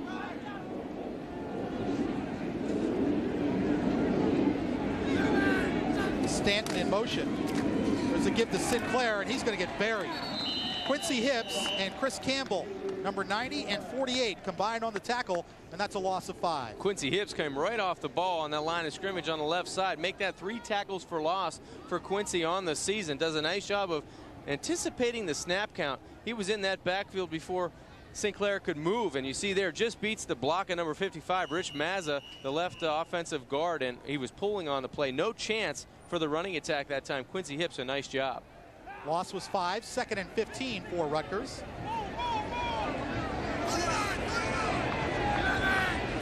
Sinclair in motion. Schwenk has his pass tipped at the line of scrimmage and incomplete. Not sure who got a hand on that, but the ball falls incomplete. It'll bring up 3rd and 15. Again, good pressure by that Hurricane defense as Rod Mack comes out, and apparently he will get credit for the pass breakup. Let's take one more look, see if we can pick it up. Yeah, Miami overloaded on the left side. Take a look at the middle. You see 51 there. You were right, Frank. Rod Mack got both hands on the football. Did a nice job coming from the middle linebacker position. And Miami continues to put pressure on the quarterback, Chad Schwenk. Miami goes in their dime package on 3rd and 15. Schwenk out of the shotgun. Fires complete to Aaron Martin. Martin dragging Edward Reed with him. We'll get back to the original line of scrimmage at the 40. It's a gain of 5, but it'll bring up 4th and 10. Schwank could be the toughest quarterback I've seen this year because he's taken some shots this afternoon, and big number 96 is no exception to the rule. Adrian Wilson came in and just delivered a pop as Schwank threw the football, and you see his jersey is a little bit bloodied, a little dirty. Take a look, he's hanging in the pocket, and he just gets drilled there by number 96. And anytime you get taken to the ground like that and the defensive lineman's on top of you, it's not a good feeling. Especially if he weighs 315 like Adrian Wilson does. Charlie Titus to kick, Ethnic Sands back to receive. And they run into Titus. Sands from the 15. Got away from the man. Sands down the sideline. This play's going to come back, though. Daryl Arlene ran into the kicker as Ethnic Sands gets it back to the Rutgers 45-yard line. But they're going to get number 30, Daryl Arlene, for running into the kicker. Good return from Ethnic Sands, but they're going to bring it all back. Now, if it's a running into the kicker, it's only 5 yards and not an automatic first down. Yeah, it just depends on what they see here. It really wasn't intentional. As his leg came down, actually, Arlene ran into the kicker, so we'll see what type of foul this will be. Yeah, but you can't undercut a kicker like that. And Arlene limping off. So let's see how James McConaughey and his crew call it. I thought I saw him signal it's a 5-yard penalty, and I think that's what he's telling Terry Shea. 8 minutes, 30 seconds left to go in this game. Miami with a comfortable 55-0 lead. Get to it, Jim. We're all waiting. It's running into the kicker and a 5-yard penalty, so Rutgers will accept that and re-kick. It'll bring up a 4th and 5. That's another opportunity for Ethnic Sands, number 2, to get his hands on the football. He showed what he did on the last play that was brought back via the penalty. He can get outside, and if he does, he has terrific speed and get one-on-one again with the kicker. So Titus will line it up again, this time standing at his 30.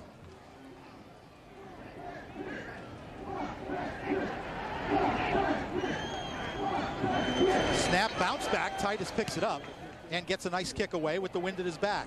Sands will let it go over his head and into the end zone for a touchback. Miami will start 1st and 10 from the 20-yard line when we return. 8 minutes, 20 seconds left to go, fourth quarter. It's Miami 55, Rutgers nothing. When you're looking for the keys, Emmerling Chevrolet has been holding the keys to servicing and satisfying Western New York car and truck buyers for over 55 years. Choose from a terrific assortment of rugged Chevy four-wheel drive trucks to sleek Chevy Malibus, Monte Carlos, and Cavaliers. And if that's not enough, qualified buyers can choose from interest rates as low as 2.9% or take rebates as high as $2,500.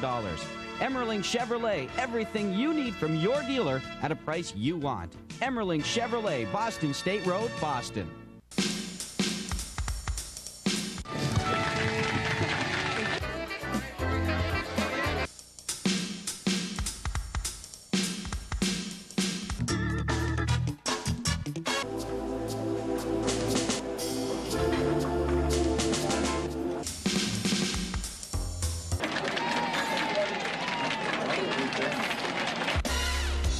Open all year round.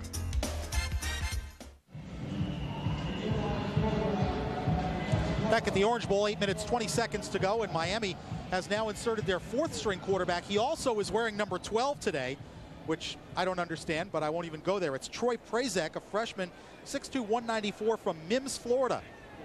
Actually had a touchdown pass in the fall scrimmage. He gives it to Jared Payton, and Payton gets 3. Wayne Hampton in there on the tackle for the Rutgers defense, along with number 94, Mike Bell. So Troy Prazek, who walked onto this program this year, just showed up and said, Coach, give me a shot. And he has been on the roster.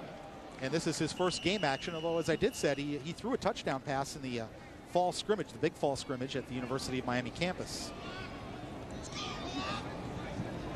2nd and 7 for the Hurricanes. Again, it's Payton. Bounces off one tackle and gains 4 out to the 27-yard line. Ansel George Shields, number 96, the senior out of the Bronx, New York, making the tackle for Rutgers.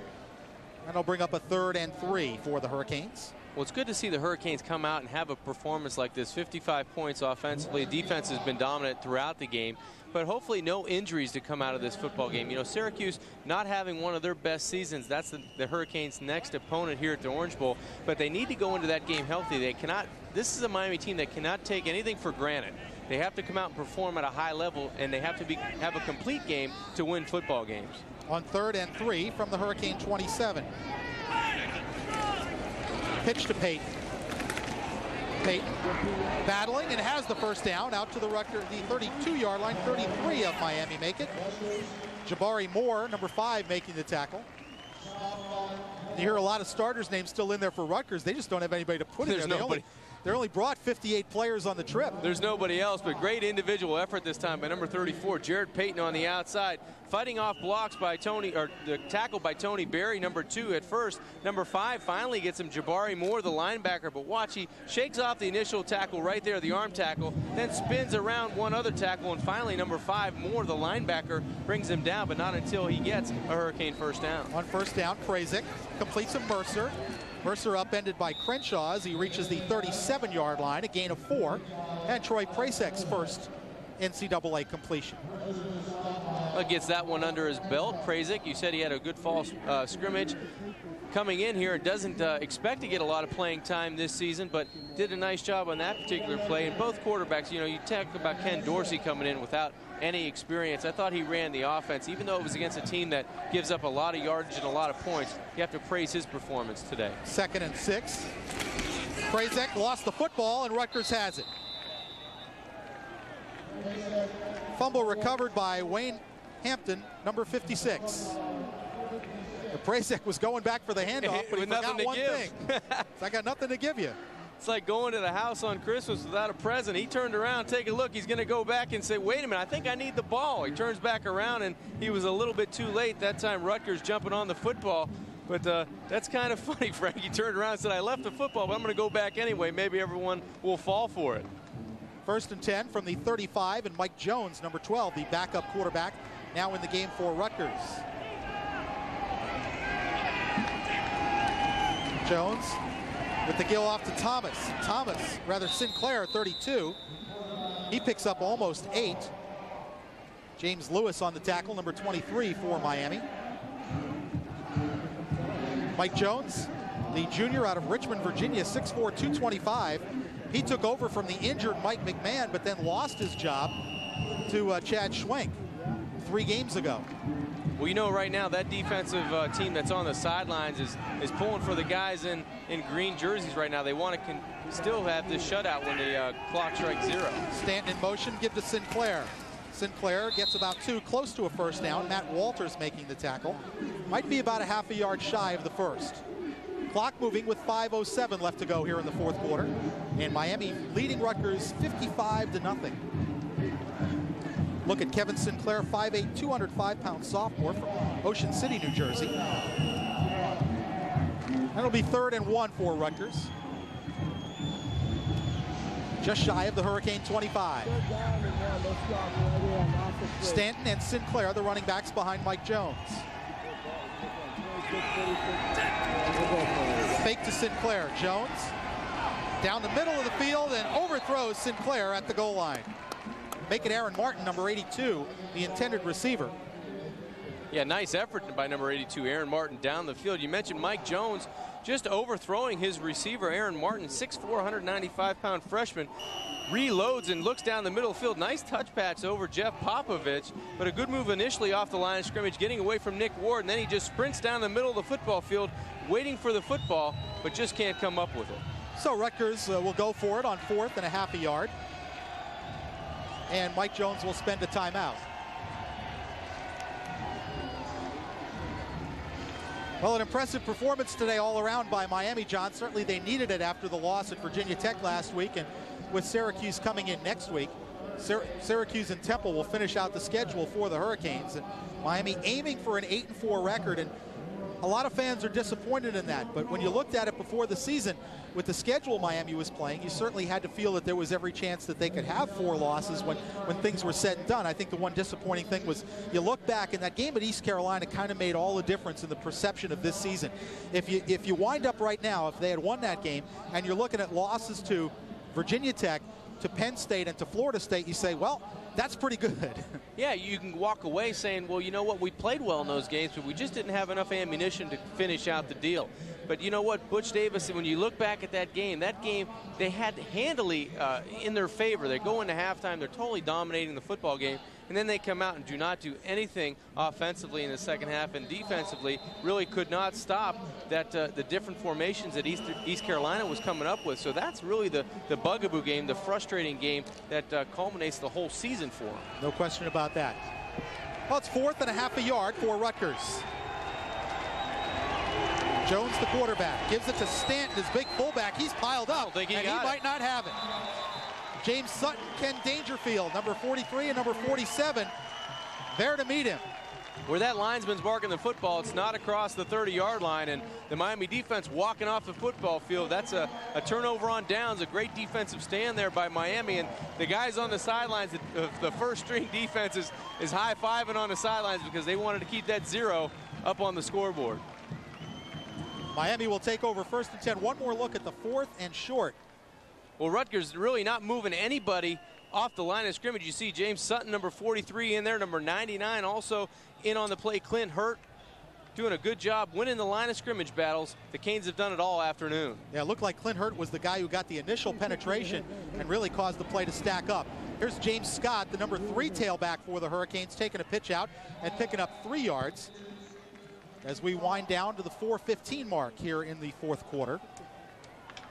Scott scoring a touchdown against Pittsburgh on his first ever collegiate carry. A guy who came here as a wide receiver, was a defensive back most of this season. Then when James Jackson got all nicked up and couldn't play, they put James Scott in as a backup tailback, and he actually scored a touchdown on his first carry ever against Pittsburgh. You have to compliment guys that can switch positions and finally find their niche on the team, and that's why teams like Miami, they have great athletes that are very diverse and can play a lot of positions. Zach Hart is back in at quarterback for the Hurricanes. Stretch play to Scott.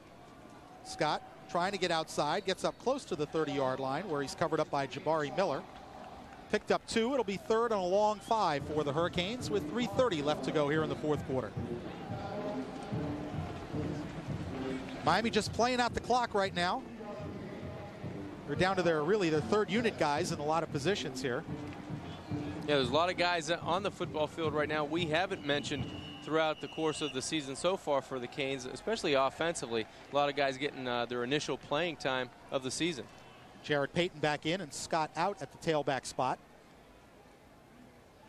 Jared Payton's had a nice day with the exception he's fumbled twice, although he recovered both of them himself. He's lined up really deep in the backfield. 10 yards deep. And that's why. That's a lateral out to Payton. He's got some room. 30. Trying to get to the first down, and he's right at the yard marker. I think he's got it where the linesman has it marked down. Phil Douglas, number 84, there on the tackle. Along with number 58, Ron Simone, a backup linebacker. That, I believe, will go as a rushing attempt, John. Looked like a lateral. Yeah, it did look like, and we were wondering why he was so far deep in the backfield, and really they put him into the ball game because he's been running that play a little bit more possibly than some of the other guys, and did a nice job. He's twisting and turning right around the 35-yard line and gets the ball up to the 36, had enough yards for the first down. 1st and 10 from the 36 as we're down to 2:16 to play. Pitch to Scott. He fumbles. And Rutgers looks like they've recovered again. Hampton with his 2nd fumble recovery, and it's at the Miami 31-yard line. Yeah, that time James Scott just looked like he dropped the football. The pitch was there, and there is a Hurricane down on the play as well, but it looked like the pitch hit him right in the breadbasket, and it looked like Scott had his head down the football field, just drops the ball, and a turnover for the Miami offense. Now, this is what an inexperienced running back will do. He's looking upfield before he gets the football in his hands. Robert Sampson is the injured Hurricane and being looked at by Scott McGonigal. the head trainer for the University of Miami. But an inexperienced running back, he wants to get upfield, and he doesn't look the ball into his hands on the pitch. Yeah, that's exactly what Jared Payton did down by the goal line. He was looking down the field and outside trying to find some running room, and his head went up before the ball was in the breadbasket and actually dropped it and recovered his own fumble. But let's take another look at the pitch. I believe the pitch is right on the money. Maybe just, yeah, it's just a shade behind it, but you can clearly see that his head was downfield. Yeah, and his eyes are downfield, and he's running away from the football. You have to secure the football first. It can be a better pitch by the quarterback, but Scott needs to hang on to that football. So it'll be 1st and 10 from the 32 for Rutgers as Robert Sampson will walk off the field under his own power. Let's look at the freshman production from Dorsey, Portis, and Payton. You got 4 touchdowns there, Frank, which is terrific. You see Dorsey had a great afternoon, 19 of 26 for 194. And Portis and Payton, how even is that? 17 carries apiece. Portis 133 yards and Payton with 81. Out of the shotgun, Mike Jones. Pass off the fingertips of Sinclair, and he absorbs a big hit from James Lewis. 2nd and 10 Rutgers with 2:03 left to go. You know, take a look at that last graphic. Also, Dorsey had that quarterback sneak as well, so you got 5 touchdowns from those 3 players. They did a great job offensively against a formidable challenge in the beginning of this football game, because you start them all 0-0 and you have to go out and play them, and they did the job today. No doubt about it. Just ask Syracuse last week or Virginia Tech last year against Temple. And now whistles blow and a flag flies. And we'll see what the call is from James McConaughey. I think it's an illegal formation with the tight end, Frank. Legal procedure on Rutgers cost him 5, back to the 37.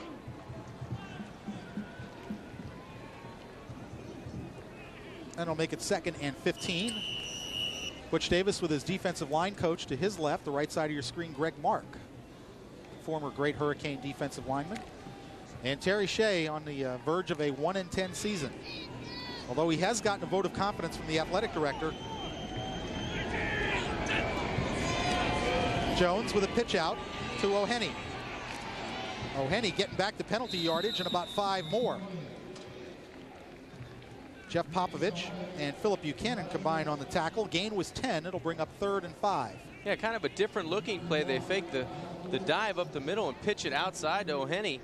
And he showed his speed, kind of innovative, bringing everybody going one way. And that's a good play to use against teams that pursue very well, which Miami does. But a nice running play that time for Rutgers. But Miami still facing a 3rd and 5 defensively, trying to keep Rutgers off the scoreboard.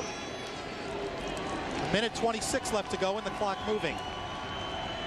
3rd and 5. Again the option. Jones with a late pitch.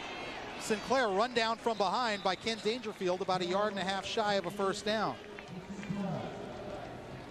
Clint Hurt, number 99, also helping out on the tackle. And it'll bring up 4th and about 1.5 yards for Rutgers. Yeah, let's hope Philip Buchanan's okay. It looked like he was limping, and he's going to come out of the football game. Looks like, yeah, Marquise Fitzgerald going in for him. Buchanan, a true freshman from over in the Fort Myers area, seen a lot of time in the dime and nickel packages for Miami this year. 4th and about almost 2. Chris Washington in number 36. He is the deep back. Fake to Washington.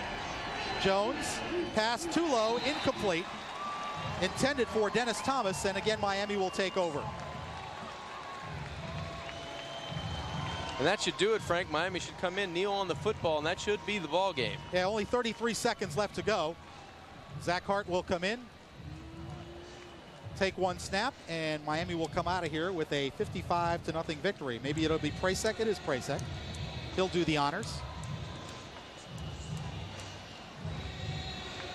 So Miami here at homecoming, sending the fans home happy. A 55-0 victory over the Scarlet Knights of Rutgers. Miami will improve to 6-4, and Rutgers will finish out their season at 1-10. Miami, the first team to start playing this year, on the first weekend, I should say, with the Kickoff Classic. They'll be one of the last teams to finish. Give to Robert Williams, the fullback. He'll get a couple yards, and that should do it. Robert Williams scoring his first collegiate touchdown today. Jared Payton doing the same. Ken Dorsey with a couple of touchdown passes, plus 1 touchdown on the ground. and they'll start the clock, and that will do it. We're at 15 seconds. No need for Butch Davis and his team to run another play. So, John, Miami accomplishing really everything they set out to do today. Come back, play hard, play impressively, come out with a win, and get ready for Syracuse next week. Yeah, exactly. Erase everything that happened last week. Come out, put a beating on a team that you think you could pace in Rutgers. They do a good job, 55-0. Now they come back with 2 weeks ahead of them. They have to complete what they started. We're going to wrap it up from here at the Orange Bowl. Right after this, the final once again, Miami 55, the Scarlet Knights of Rutgers, nothing.